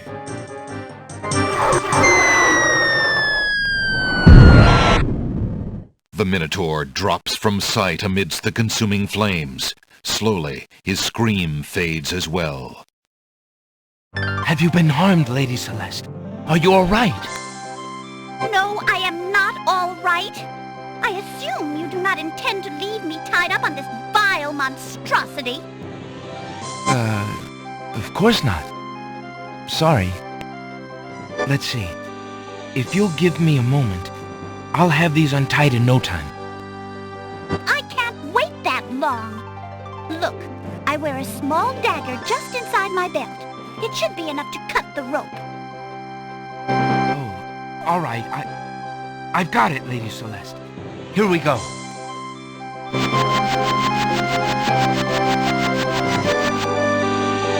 Thank you. You may keep the dagger as a gift for saving my life. That's very generous. Forget it. Do you mind if we just get out of here now?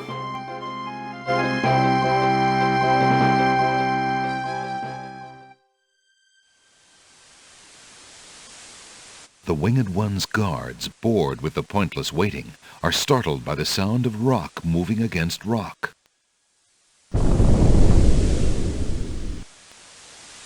Lady Celeste, bide thee well.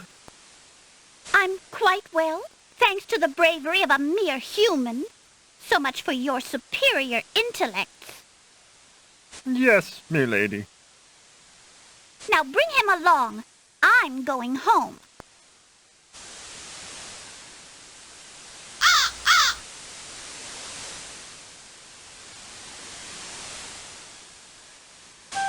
I see you have proven yourself the hero of the prophecy.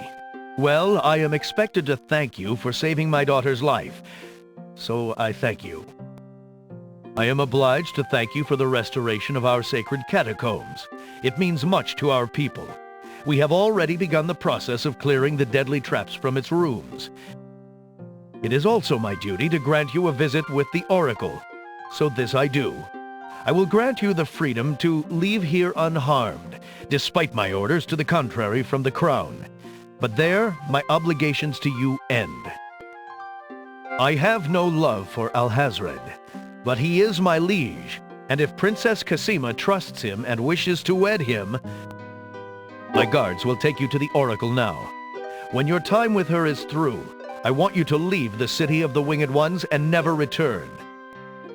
I don't know who you are or what you want here, but I will not disobey my crown further. I thank you, Lord Azure. I will respect your wishes.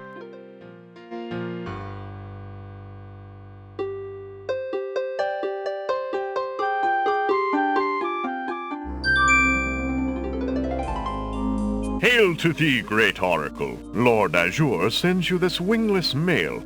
It appears that he solved the cliffs of logic and... defeated the Minotaur in his lair. So I have seen. So this is the one that haunts my pool of late.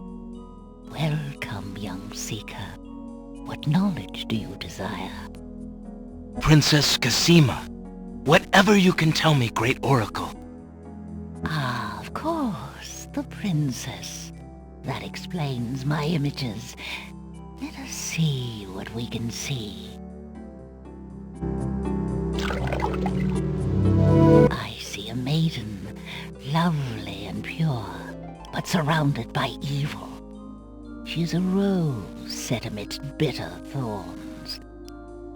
It is her fate to be the pawn of dark powers, and yours to try to redeem her. How? How do I redeem her? Fate is not like the cut of a blade, young one, but rather like the myriad of paths formed when a hammer cracks ice.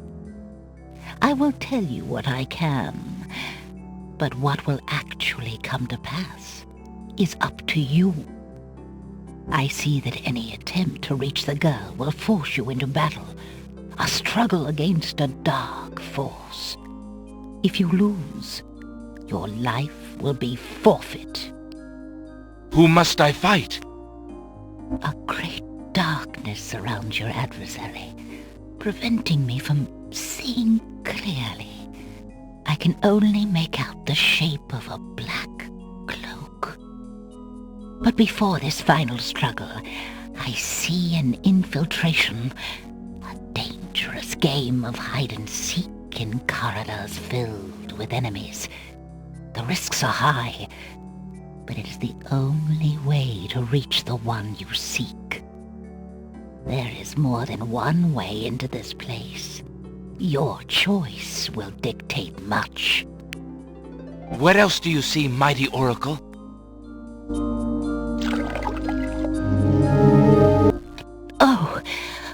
Oh, such pain. I see two restless spirits crying out for revenge. These shades could help you destroy the dark force if they were to be brought back from their spiritual form. Yet this is only one possible path to your destiny. I'm afraid this is getting beyond me. I know very little about the afterlife. I can only advise getting counsel from the druids. Be warned. The druids are reclusive and dangerous. They might aid you, or they might destroy you. Like their island, the druid's nature is hidden in the mists. There is nothing more I can do for you, except to give you this. It is water from the sacred pool. That and my blessing go with you. Thank you, great oracle.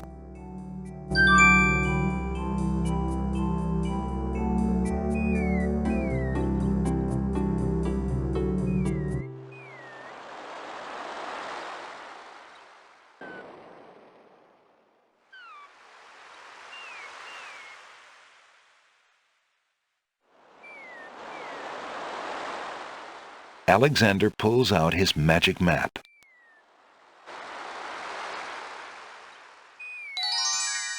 Alexander feels a strange pulling sensation.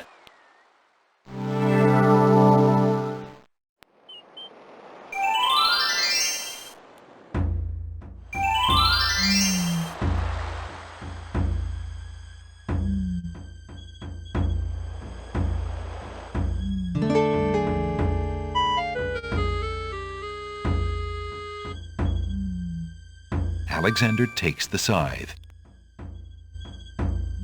2 paths end at a clearing here. A path to the south leads back to the beach, and a path to the east leads inland. Around the clearing is a village of tree houses.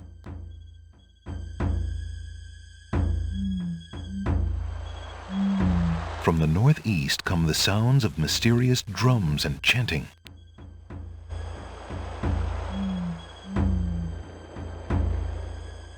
Alexander pulls out his magic map.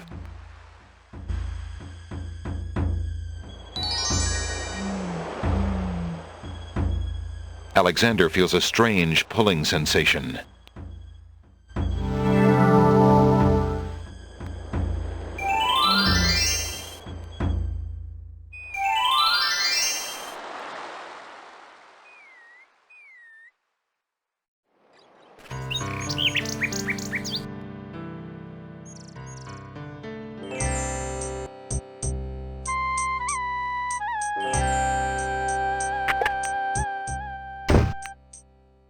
Good day, Prince Alexander.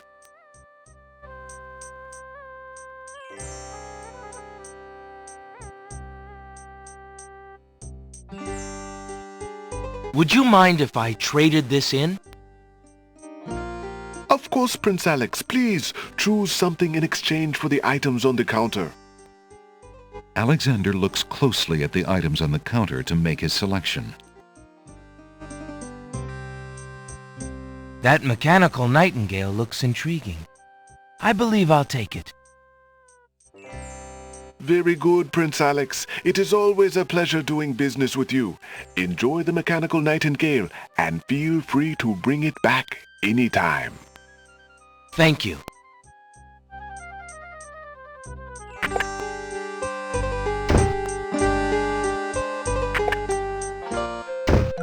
Jalo, my friend, is the wedding still moving forward at the castle? Prince Alex, egads, yes, that confounded wedding has a whole castle a-bustle. Look, I didn't come here to talk about that, though. I came to warn you. Warn me? About what? Isn't the wedding bad enough? No, listen. The Wazir knows that you're here, Alexander. He's posted extra guards, and he's telling them about a foreign saboteur. Who else could he mean but you? The Wazir's genie must have learned of your presence in the land, Prince Alex. I don't know how, but he must have. I haven't exactly been discreet, I'm afraid. Alexander, this is serious. Alhazred will never let you get close to Cassima now. He's doubled the castle guard, probably to make sure you keep out. Gadzooks!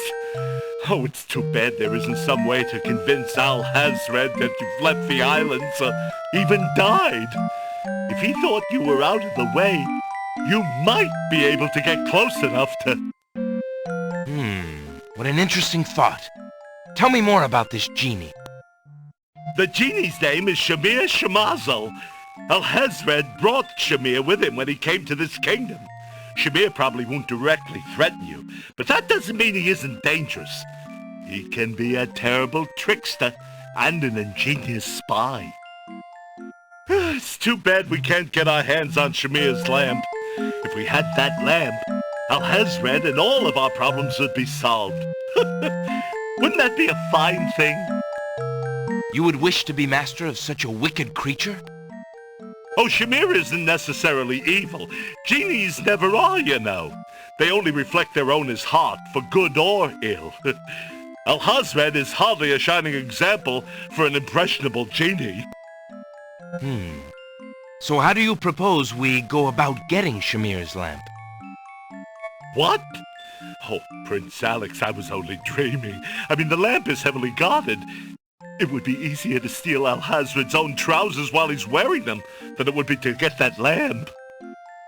But surely a clown's hands are quick and agile. Well, yes, they are, as a matter of fact. But then the theft would be detected almost immediately. And then... my poor neck. If the theft were detected. Oh, I see. Yes, well, there might be a slim chance, but only that. If you could find a replica of the genie's lamp, an exact replica, I might be able to make the swap. I alone might get close enough. But I couldn't tell you what to look for. I caught a glimpse of it only once. I would know it if I saw it again, but to say I cannot. Well, I'll just have to see what I can do. Good luck to you then, Prince Alex. I really must be going back to the castle. I don't think I'll be able to come back here. If we were spied on, well, it's too high a risk. I hope you understand. If I see Cassima, I'll tell her I saw you. If you do ever make it to the castle, look me up. And do be careful, friend. I will. Goodbye, Jollo. Thanks for all your help.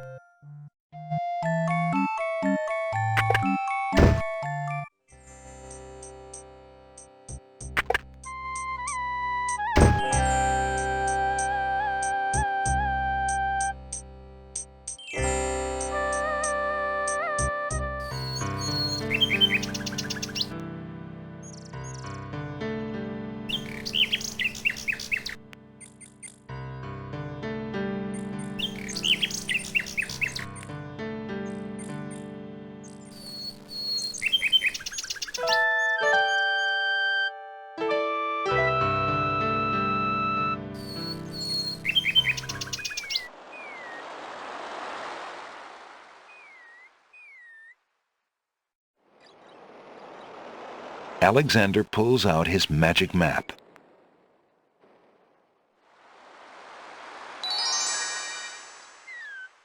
Alexander feels a strange pulling sensation.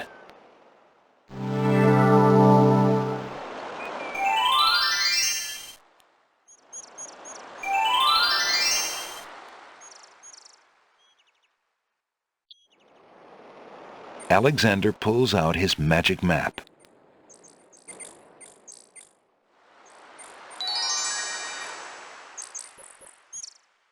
Nothing happens.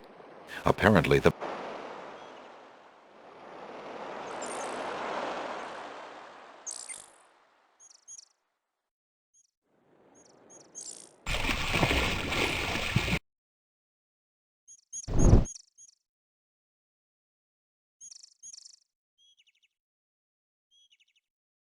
Alexander decides to pass through the gate, preparing the shield just in case.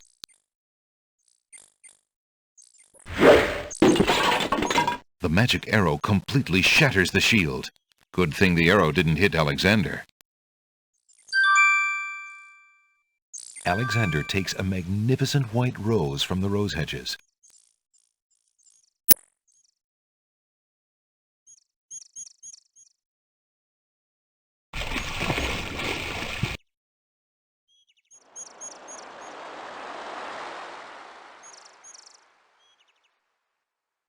The magic map.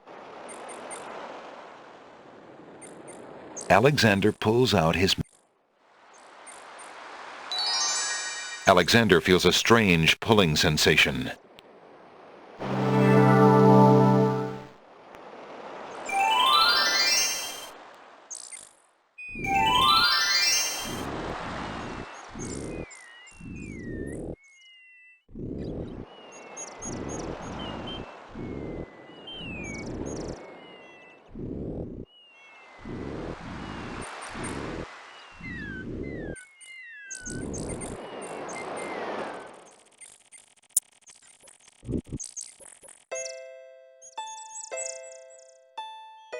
There's a small bottle on the coffee table. It bears a label that reads, "Drink me."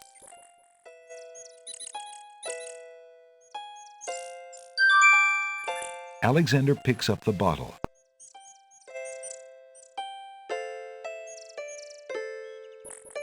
Alexander decides to swallow the potion in the bottle labeled, "Drink me," to see what happens. Suddenly, his vision fades to black. His lungs become too heavy to breathe. His heartbeat slows.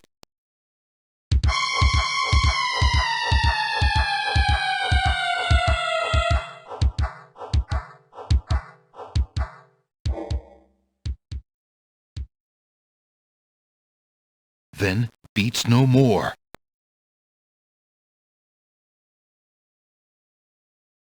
Suddenly, his heart takes a lurch, then beats strong.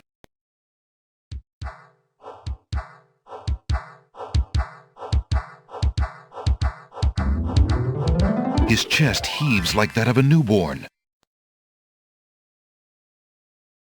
His vision clears, and Alexander feels fine. Phew. For a minute there I thought, what if someone else had seen me and thought, "Zounds!"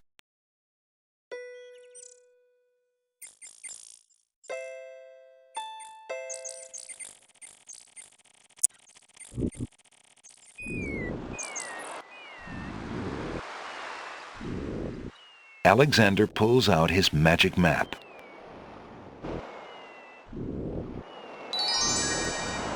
Alexander feels a strange pulling sensation.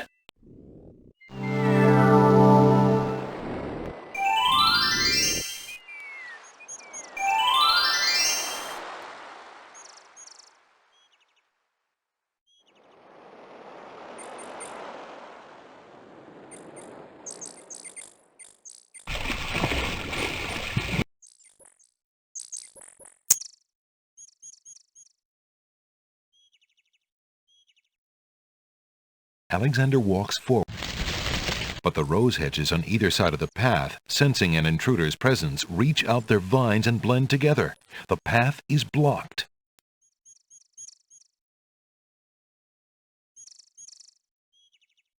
Alexander wields the scythe, determined to get past the magical rose hedges.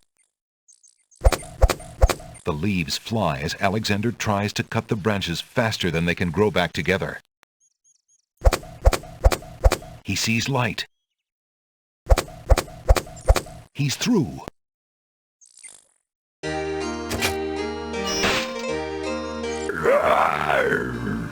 Who dares enter Beast's garden? My name is Alexander. I didn't mean to disturb your private garden. No. And yet, monsieur, you could hardly have accidentally broken through the 3 enchanted traps of the Isle of the Beast. I suppose it is simply my nature to break through enchanted traps. You must be a prince, then. I know the nature of princes all too well. This face you see before you is hideous, is it not? Well, for the face of a beast, it is really quite noble. Ha! I'm glad you like it, for you will soon own one just like it. I too was once a pretty prince, caring for nothing but adventuring and rescuing fair maidens.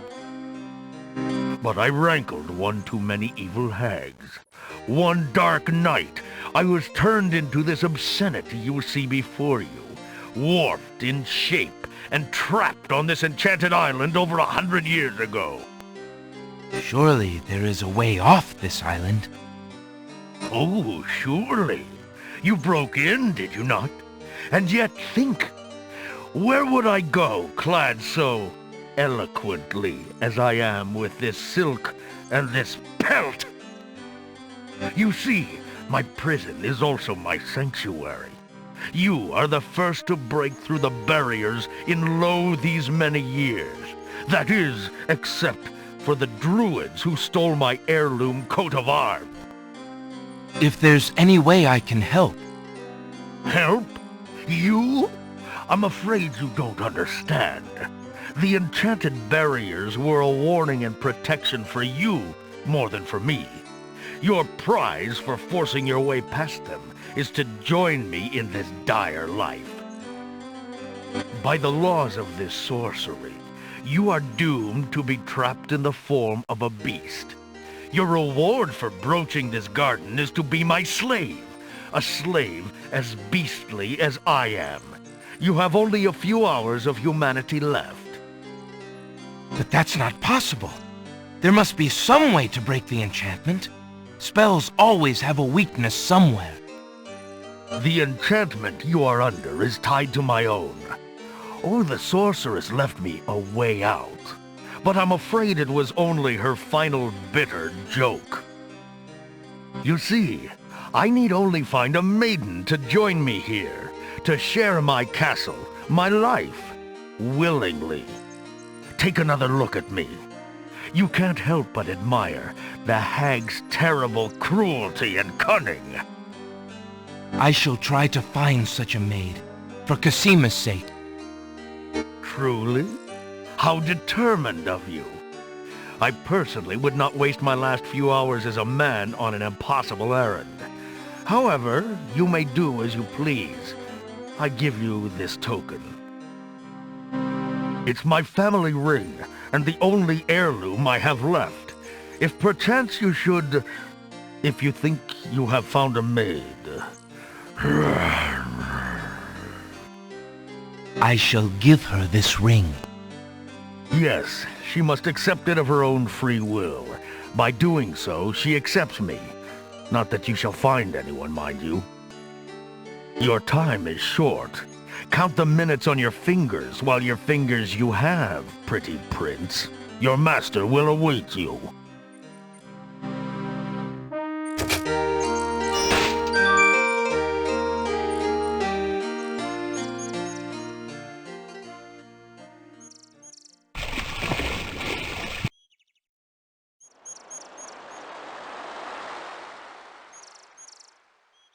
Alexander pulls out his magic map.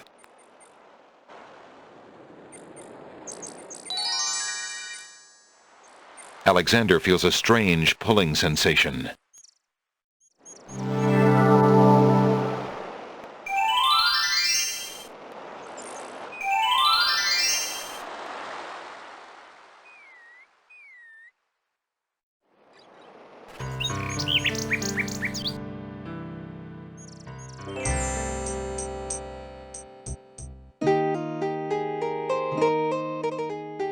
Looking at the serving girl reminds Alexander of the years he spent as a slave under the evil wizard Mananan. He wishes there was some way he could help her. She looks very shy and nervous as she tends her roses.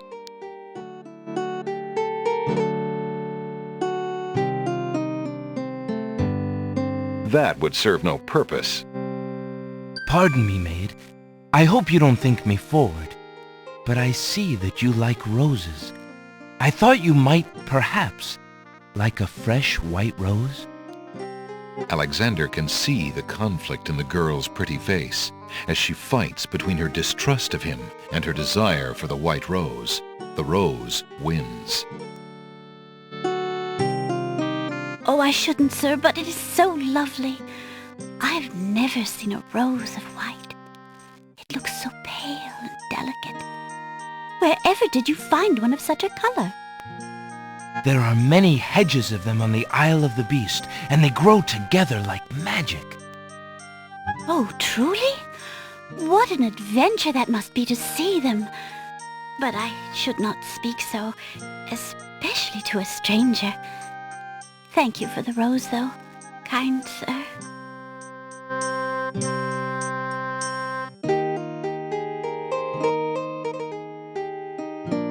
Alexander has a thought about the serving girl. He decides to bring up the subject of beast with her. Let me tell you about the place where the white roses grow. The Isle of the Beast is an enchanted place. There's a path running through a deep forest. The path crosses 3 magic blockades, set to keep all visitors away. At the center lives a tremendous beast. Really? Magic blockades? How exciting! What kind of a beast? Is it very terrifying and ferocious? It is a beast that walks on 2 legs and dresses like a prince. It speaks with the voice of a man. A beast that talks and wears clothes? How is that possible? Is the beast magic too? Not magical, enchanted. Beast was once a prince, but a witch trapped him in the form of a beast and set him on the island. There he lives in a castle in the midst of a maze. How terrible! Imagine how lonely he must be. It is a very lonely prospect, isn't it? Oh, I have met him, you see. He is indeed ferocious, but who would not be? He really exists? Oh, how it breaks my heart. If I could, I would tend to such a beast. Such a beast might find comfort in a kind face. Do you not think it so? Oh, I think it's so. I very much think it's so. You would not be afraid of him? Afraid? Maybe at first. But how silly of me to speak so. The roses in this little yard are the only magic I will ever see. I could take you there. In fact, I would owe you my life if you would go. If you truly wish to go. You are serious? I could leave here? Oh, I have always dreamt of leaving. But to actually go... This is the only home I have ever known. Home is a hard place to leave, even if you're unhappy there. But I will go. If I can help him, I must go.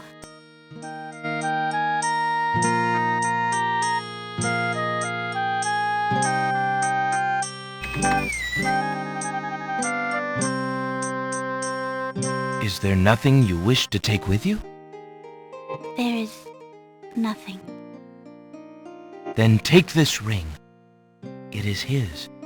He will be pleased if you would wear it.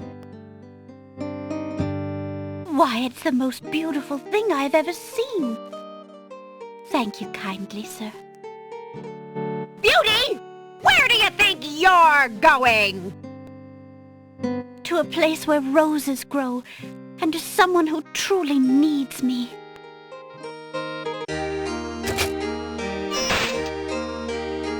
I see you wear my ring. You willingly agreed to spend your life here with me? Do you know what that means? Yes, my lord, I do. I have been touched by your story. Pity alone need not sentence you to endure this face. Oh, but it is a gentle face, and kind. You look at me so sweetly and are not repulsed. Oh, by the light of your eyes, my spirit soars! The enchantment! It is broken! I am pleased to have served you, my lord. Do you still wish me to stay? What? Speak not such nonsense, Beauty. Do you think that I learned nothing of true love during my time here? You are my queen. Oh, my clothes! This gown! How well it suits your noble heart. Alexander, how can I ever repay you? I have nothing to offer except my gratitude. But please, take these old clothes. Perhaps you'll find someone in need during your travels. You have already repaid me by your example of courage, Beauty. And by your friendship, I hope.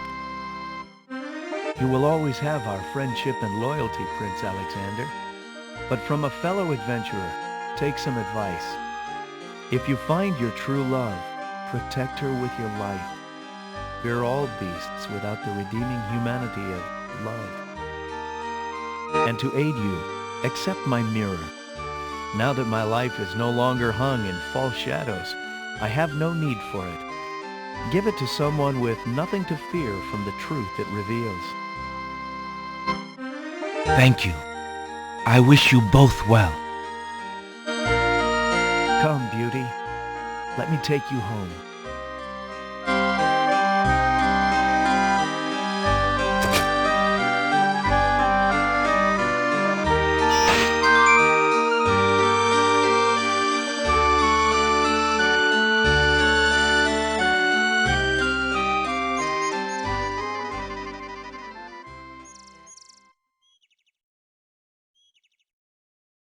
Alexander takes a magnificent white rose from the rose hedges.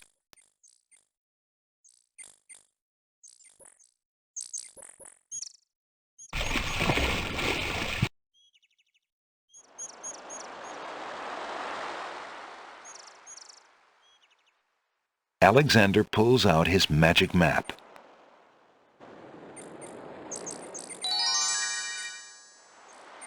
Alexander feels a strange pulling sensation.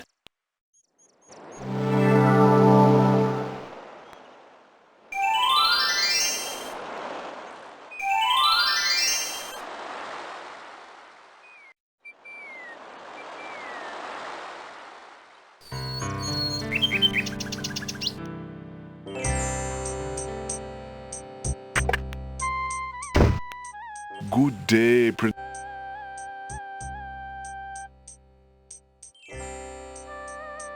Alexander suddenly gets a very sneaky idea. I can't go on anymore. Without Cosima, I'd just rather not live. Prince Alex, no! It's true. The Wazir has beaten me. I give up. Poison is my last resort. Stop! I am no more.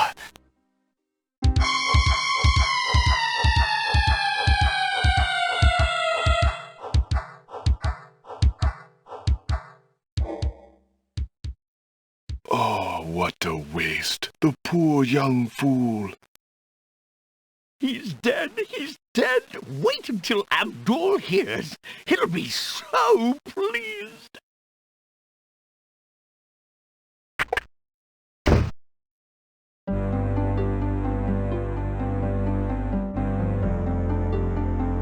I told you not to pop in like that.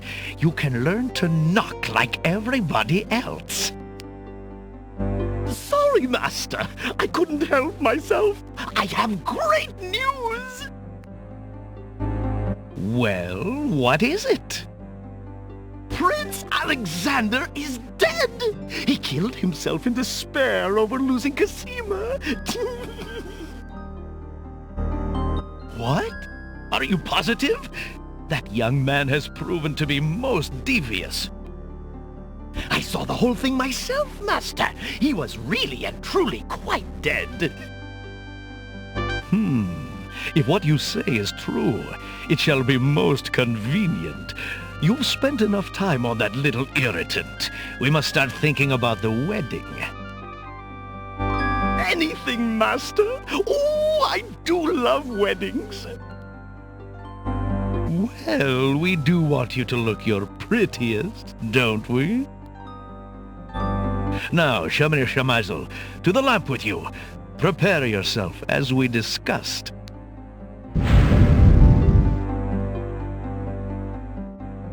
Alexander's heart lurches to life in his chest.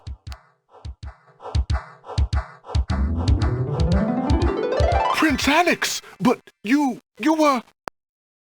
Sorry, friend. I was doing a little acting, I'm afraid. Ah, of course, the strange cloaked man. You are quite clever, and a bit too exciting for an old man.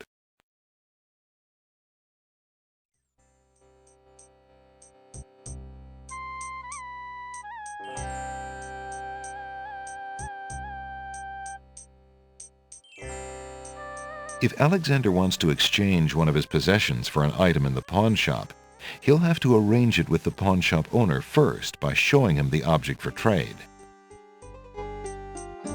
Alexander looks in the mirror and sees a handsome, somewhat lonely young man.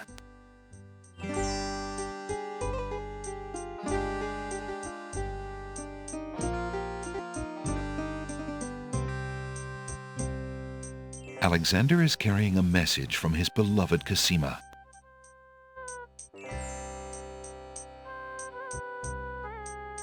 Would you be interested in trading for these coins? Those coins have been around a long time. The copper is too corroded for me, friend.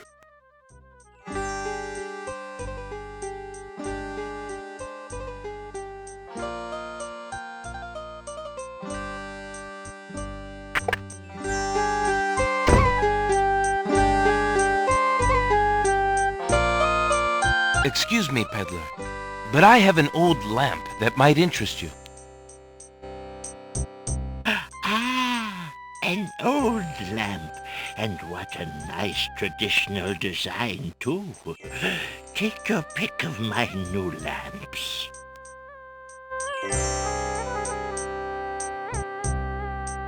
Ah, a fine choice, my son.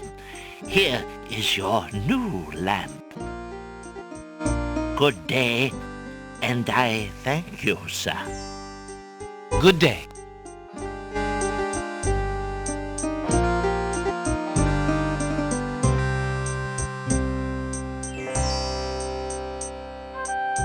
Drat! Another dud.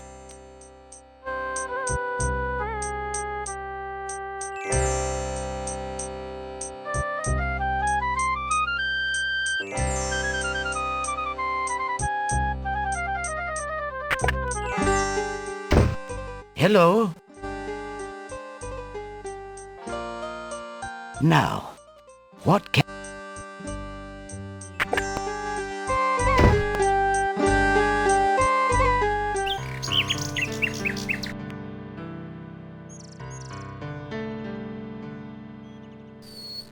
There's no reason. Alexander holds out the rose, hoping that the bird will deliver it to Cosima. The nightingale takes the rose and heads for the castle once more.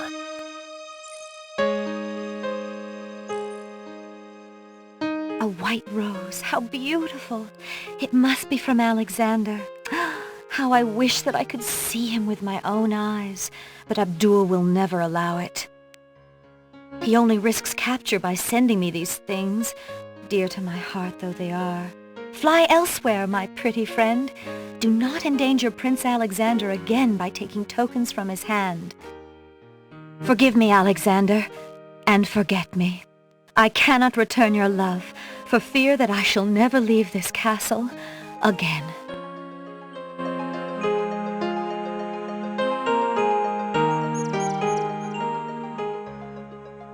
Alexander waits in vain for Cosima's nightingale to return, but the bird does not. Could there be something wrong? Or does Cosima simply not welcome his attentions further?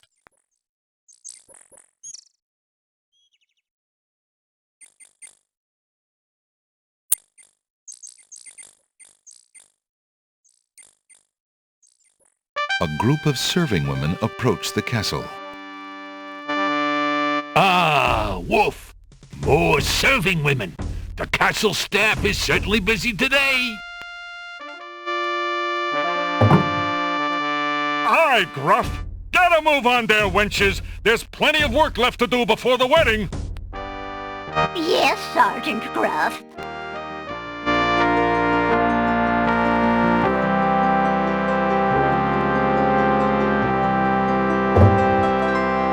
Those serving wenches are always late!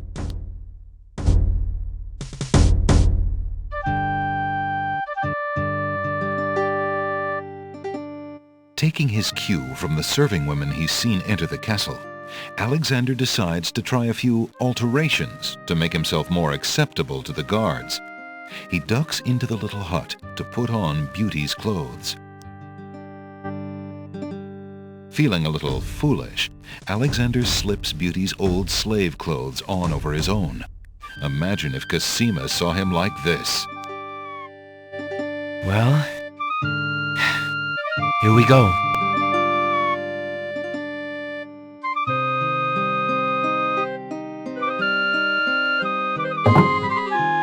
You there! Girl! You're late! Get a move on before the Wazir sees you! Yes! Yes, sir.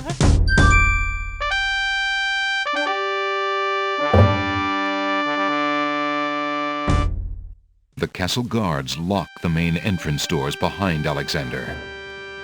From the open door comes the clatter of pots and pans, yelled instructions, and other busy kitchen noises.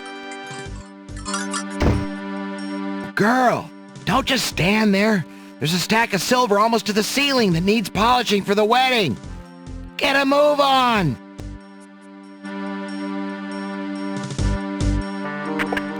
Phew. I can't afford to get caught up in that mess. I'd never find Cosima.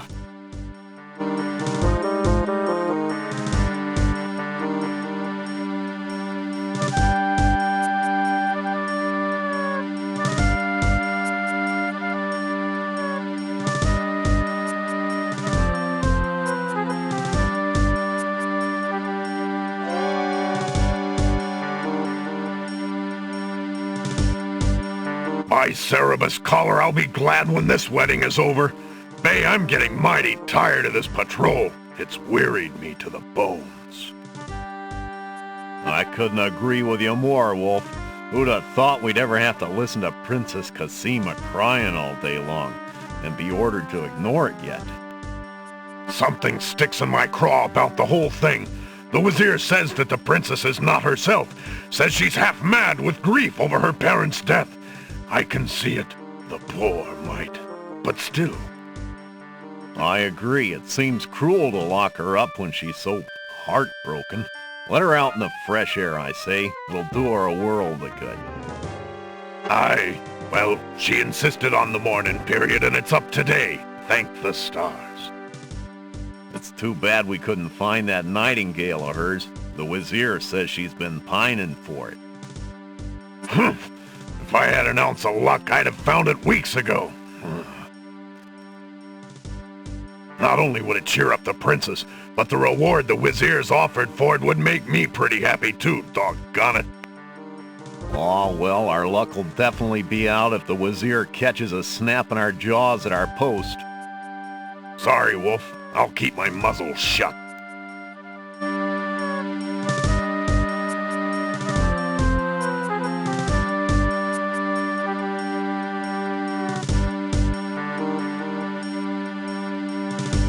Alexander hears the guards.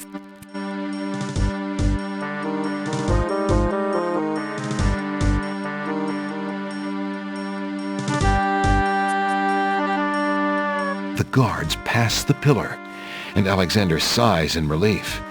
Phew, they didn't see him. The guards turn around at the staircase and head back.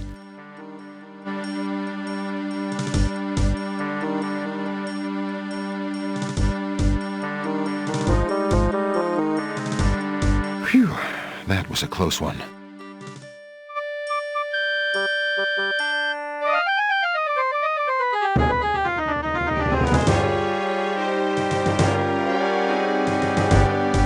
Alexander walks into the hallway to use the mechanical nightingale.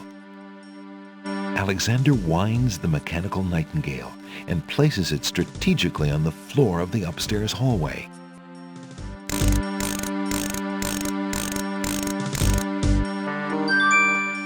The mechanical song echoes in the corridor. Alexander hears the sound of boots pounding as the guard dogs come to investigate. Alexander ducks behind.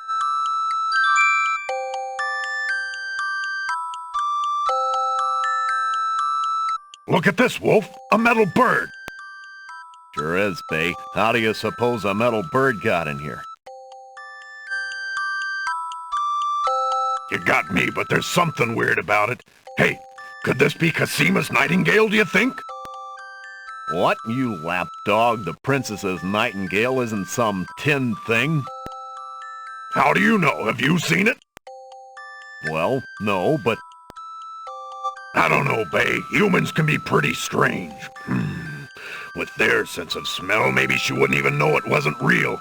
I say we take it downstairs to Captain Saladin. He'll know what to do with it. What about our post? Jowls and Might are in the other hallway. They can handle it for 5 minutes. Think about how happy the princess would be to get her nightingale back. And then there's that reward money and my missus. Right, Wolf. Let's go. Alexander hears the guard dog's boots clank noisily on the staircase leading down to the grand hall. Alexander checks behind the portrait. The curved marble wall yields nothing. Alexander pulls the nail out of the wall. Alexander finds the hallway door unlocked and slips inside.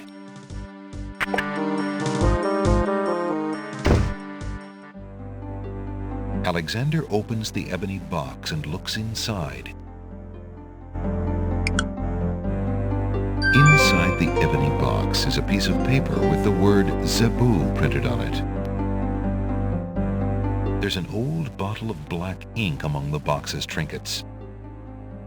A worn old brush is among the box's trinkets.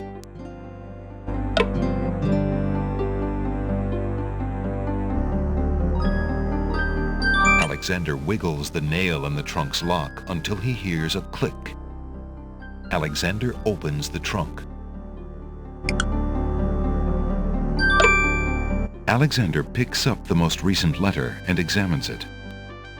The letter is addressed to Abdul al-Hazred from the wizard Shadrach. It reads, "Greetings to a brother of the Black Cloak. I was sorry to hear of great Mordak's death, though he was a bit of a ninny at chess. It seems the plans for that little kingdom of yours are coming along. I must congratulate you on your handling of the king and queen. Isolating the islands so that no protest could develop was another brilliant stroke. It looks like there's not much left to stand in your way. Do as I recommended with the girl, and you shall have your crown." That fiend! The wardrobe is full of black cloaks and a rather sour smell. Alexander examines the clothes, but finds nothing of interest. A canopied bed arranged with silk bedclothes and large pillows stands in one corner of the room. A fire in a small hearth warms the bedroom.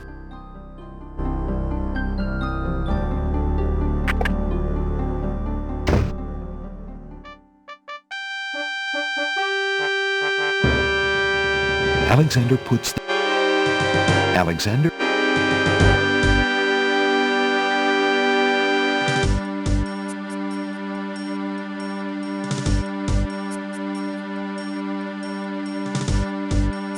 Alexander hears the muffled sound of crying coming from the back hallway. The crying is louder here. It seems to be coming from the doorway on the north wall. Hello? Is there someone in there? Who's there? Cosima, is that you? It's Alexander. Alexander, is it really you? When Sing Sing brought me your ring, I could scarcely believe it. How did you get inside the castle? Never mind that now, Princess. It isn't important. What can I do to help you? Do you want me to get you out of there? There's a padlock on the door, but I think... No, please. Don't even think about that. There are guards everywhere, and the Wazir would have you killed if he found you. You shouldn't even risk being outside my door. Please go now, Alexander. But what about you? I can't just leave you locked up like this. The only way out for me is to stop the Wazir. See what you can do out there. In the meantime, I should be safe enough. He hasn't harmed me. Yet. Besides, if I can get my hands on something with which to defend myself, I'm pretty sure I'll get a chance to use it. The Wazir feels safe around me. No one else can get that close. You're so brave, Princess. But it's too dangerous. Have you forgotten where we met? What is Abdul compared to Mordak? I'll be fine. Now go! Alexander hesitates. I'll do as you say. I will find some way to help you, Cosima. I swear it. I believe you, Alexander. Please, be careful.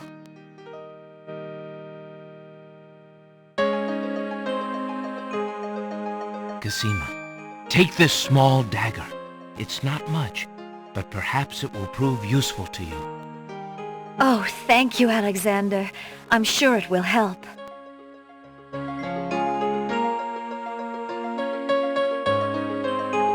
I found this letter in the Wazir's bedroom. I think you should know what it says.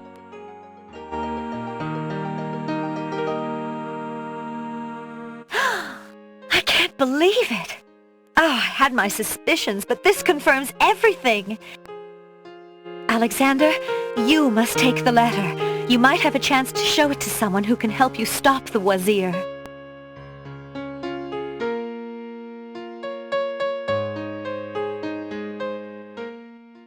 Alexander hears the guards approaching from the...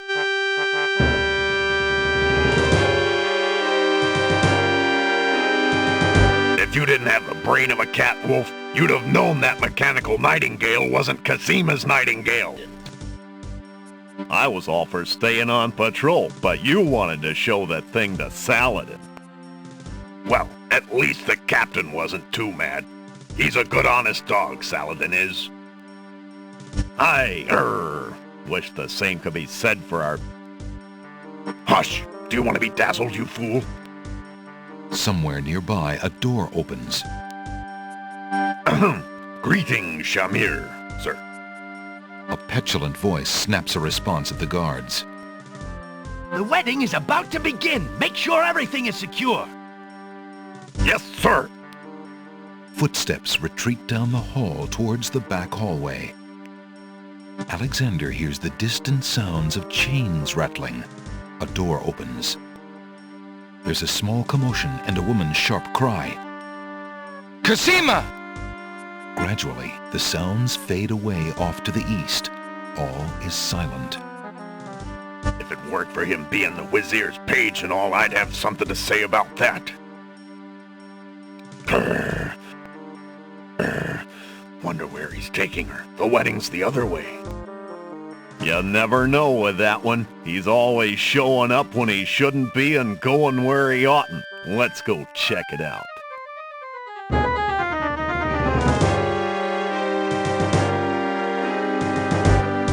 The guard dogs seem to have stopped at the back hallway.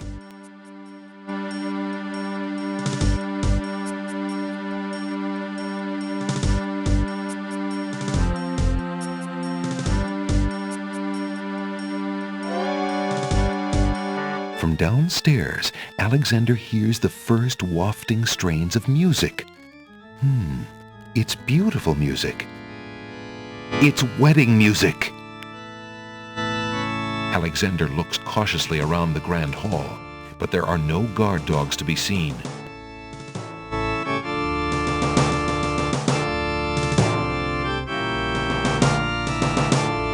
The wedding music is coming from behind those two large doors.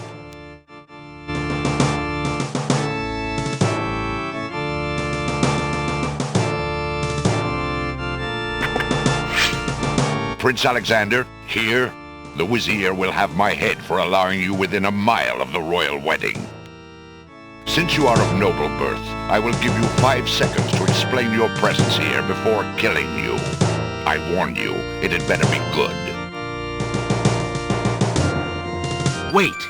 If you love your princess, you'll hear me out. The Vizier is not what he appears to be.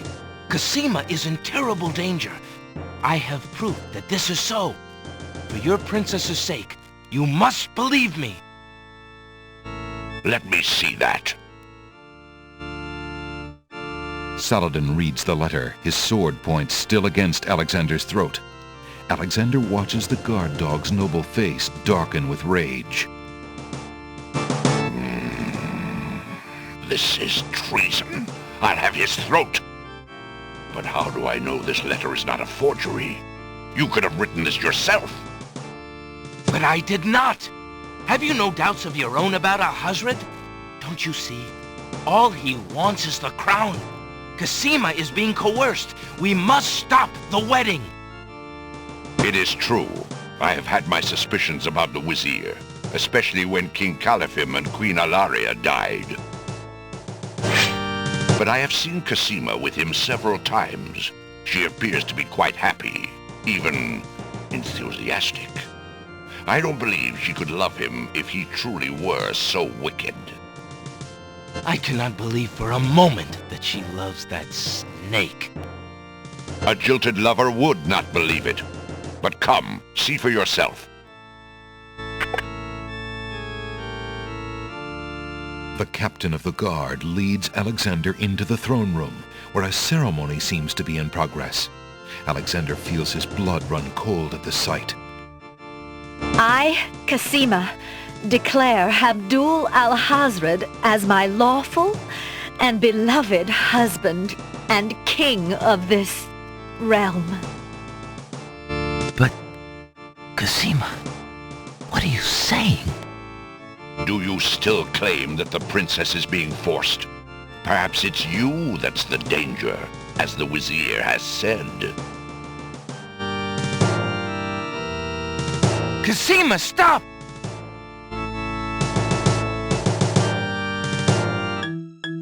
Prince Alexander here?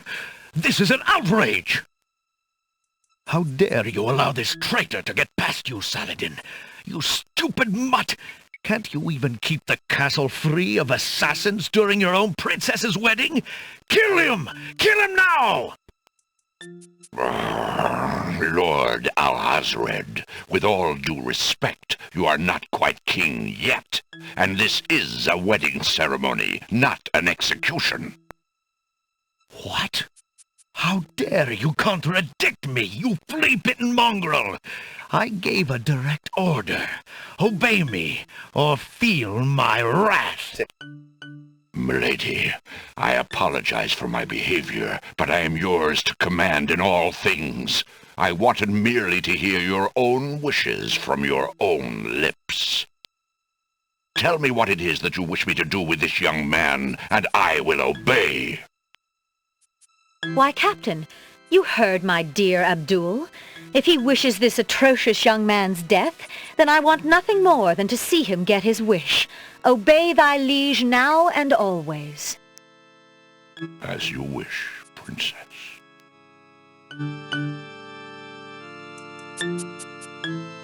Look into this mirror, my love, and show us your true heart. That mirror? No!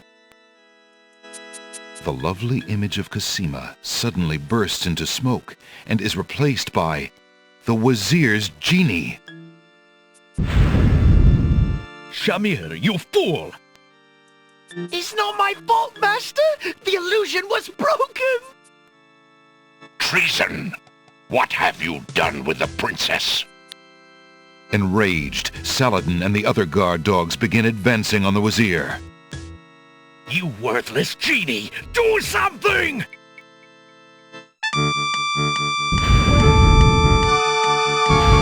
Shamir, the Wazir's genie, begins to throw balls of dazzling light at the guard dogs.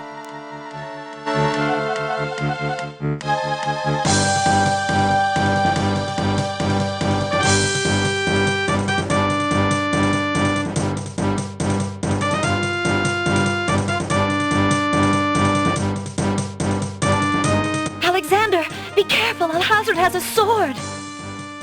Shut up, wench! Shamir Shamazel! Get in here!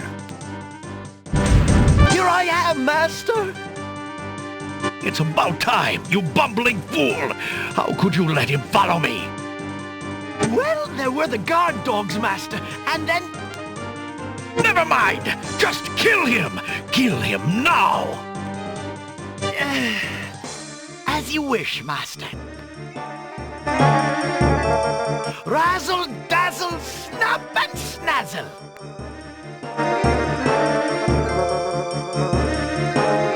Look what I have here, my friend. Peppermint. Nice fresh peppermint. Razzle, dazzle... Forget the stupid peppermint. Don't you dare even think about it.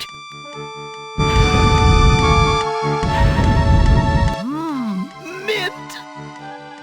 Oh no, not now!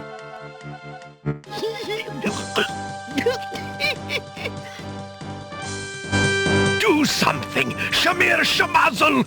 Kill him! Send a small... I mean a ball of... light to frazzle!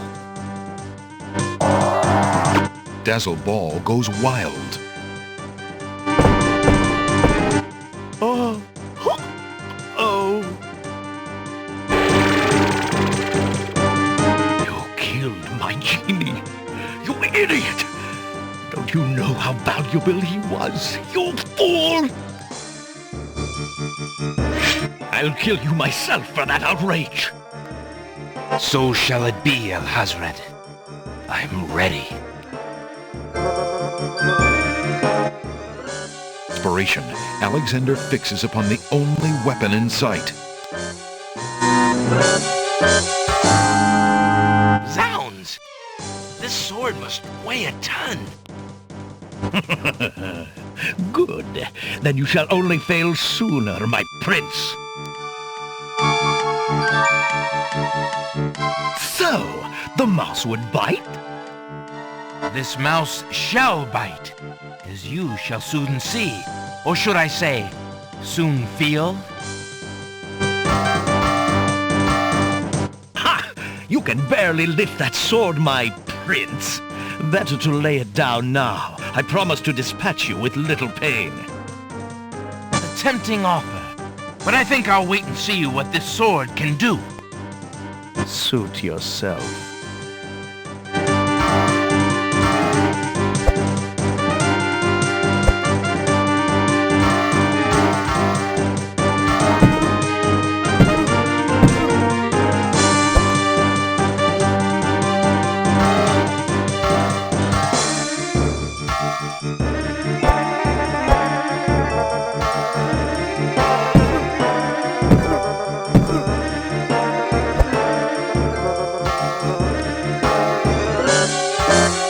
Alexander's arms start to tremble under the effort of wielding the huge sword. His muscles are nearing exhaustion. Ha! And so it ends.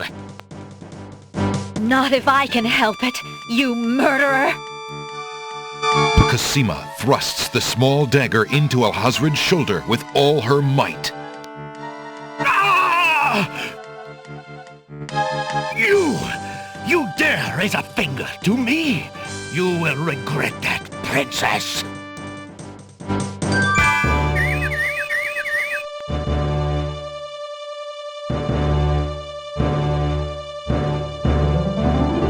Cosima! Are you all right? I'm fine, Alexander. I was just so afraid for you. There's no need to fear anymore, Princess.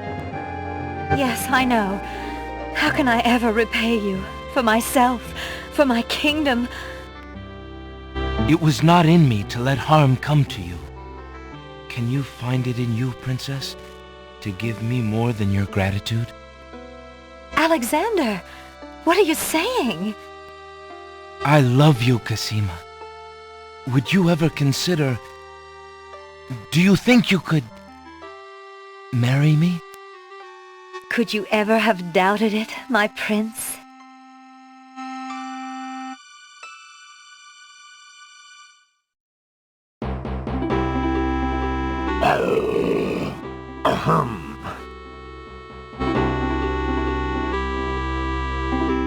Oh!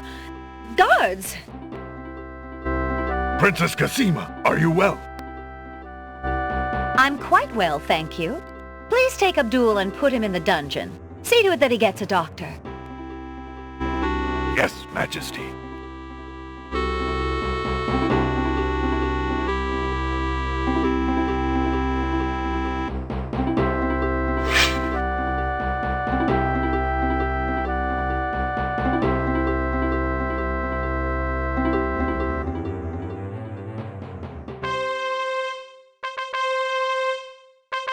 Cosima and Alexander ask Captain Saladin to perform their wedding ceremony.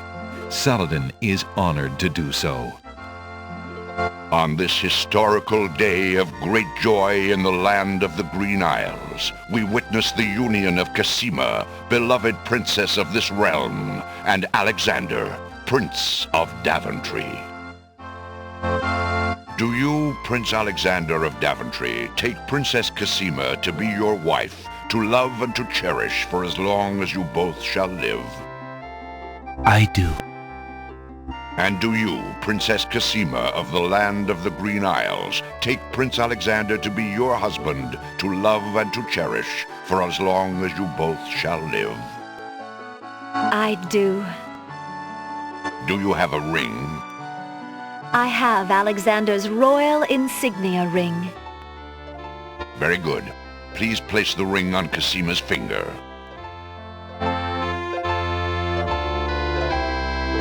Who gives this bride to be wed?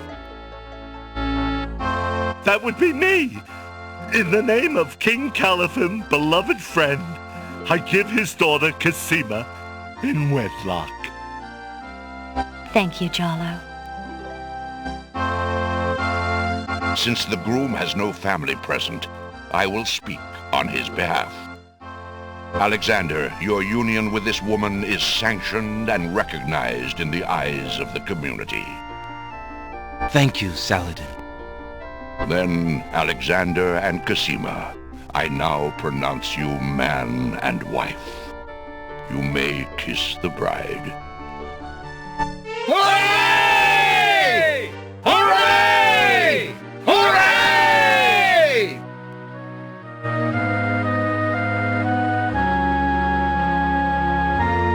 Excuse my interrupting your joy, but I have an important question for the new bride and groom.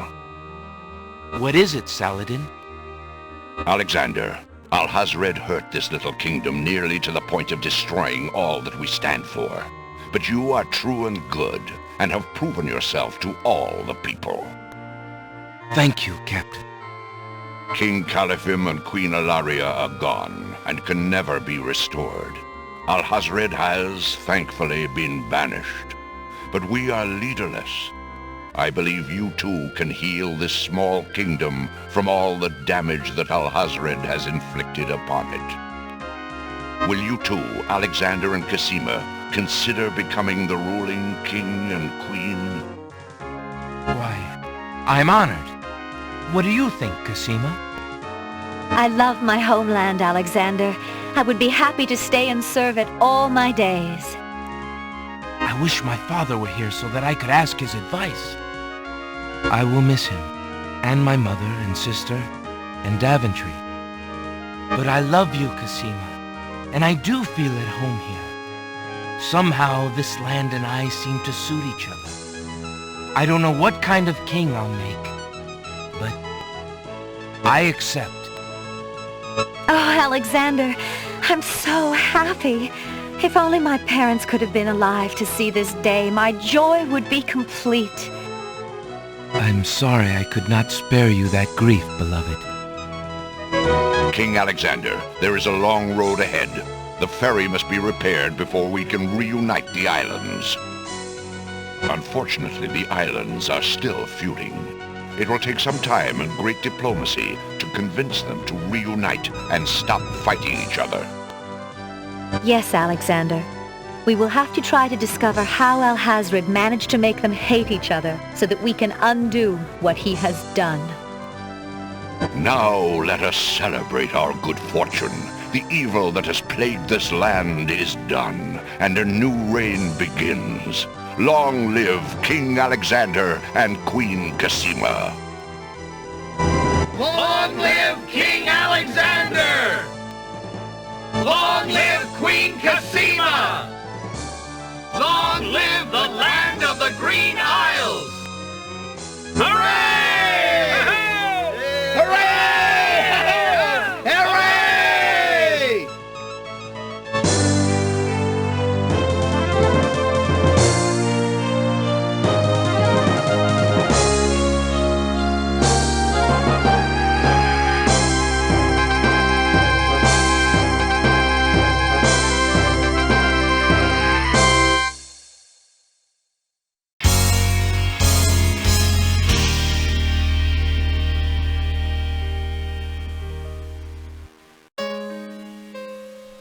You seem so far away, and I just need to hear your voice.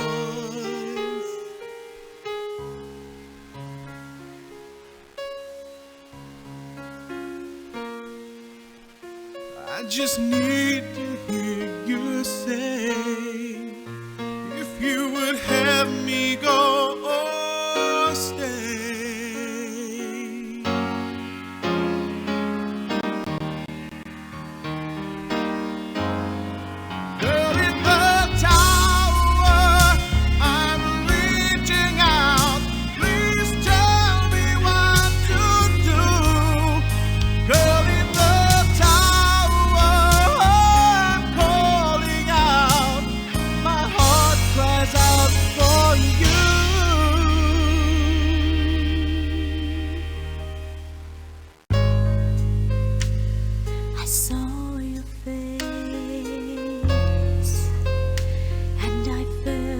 soul's embrace.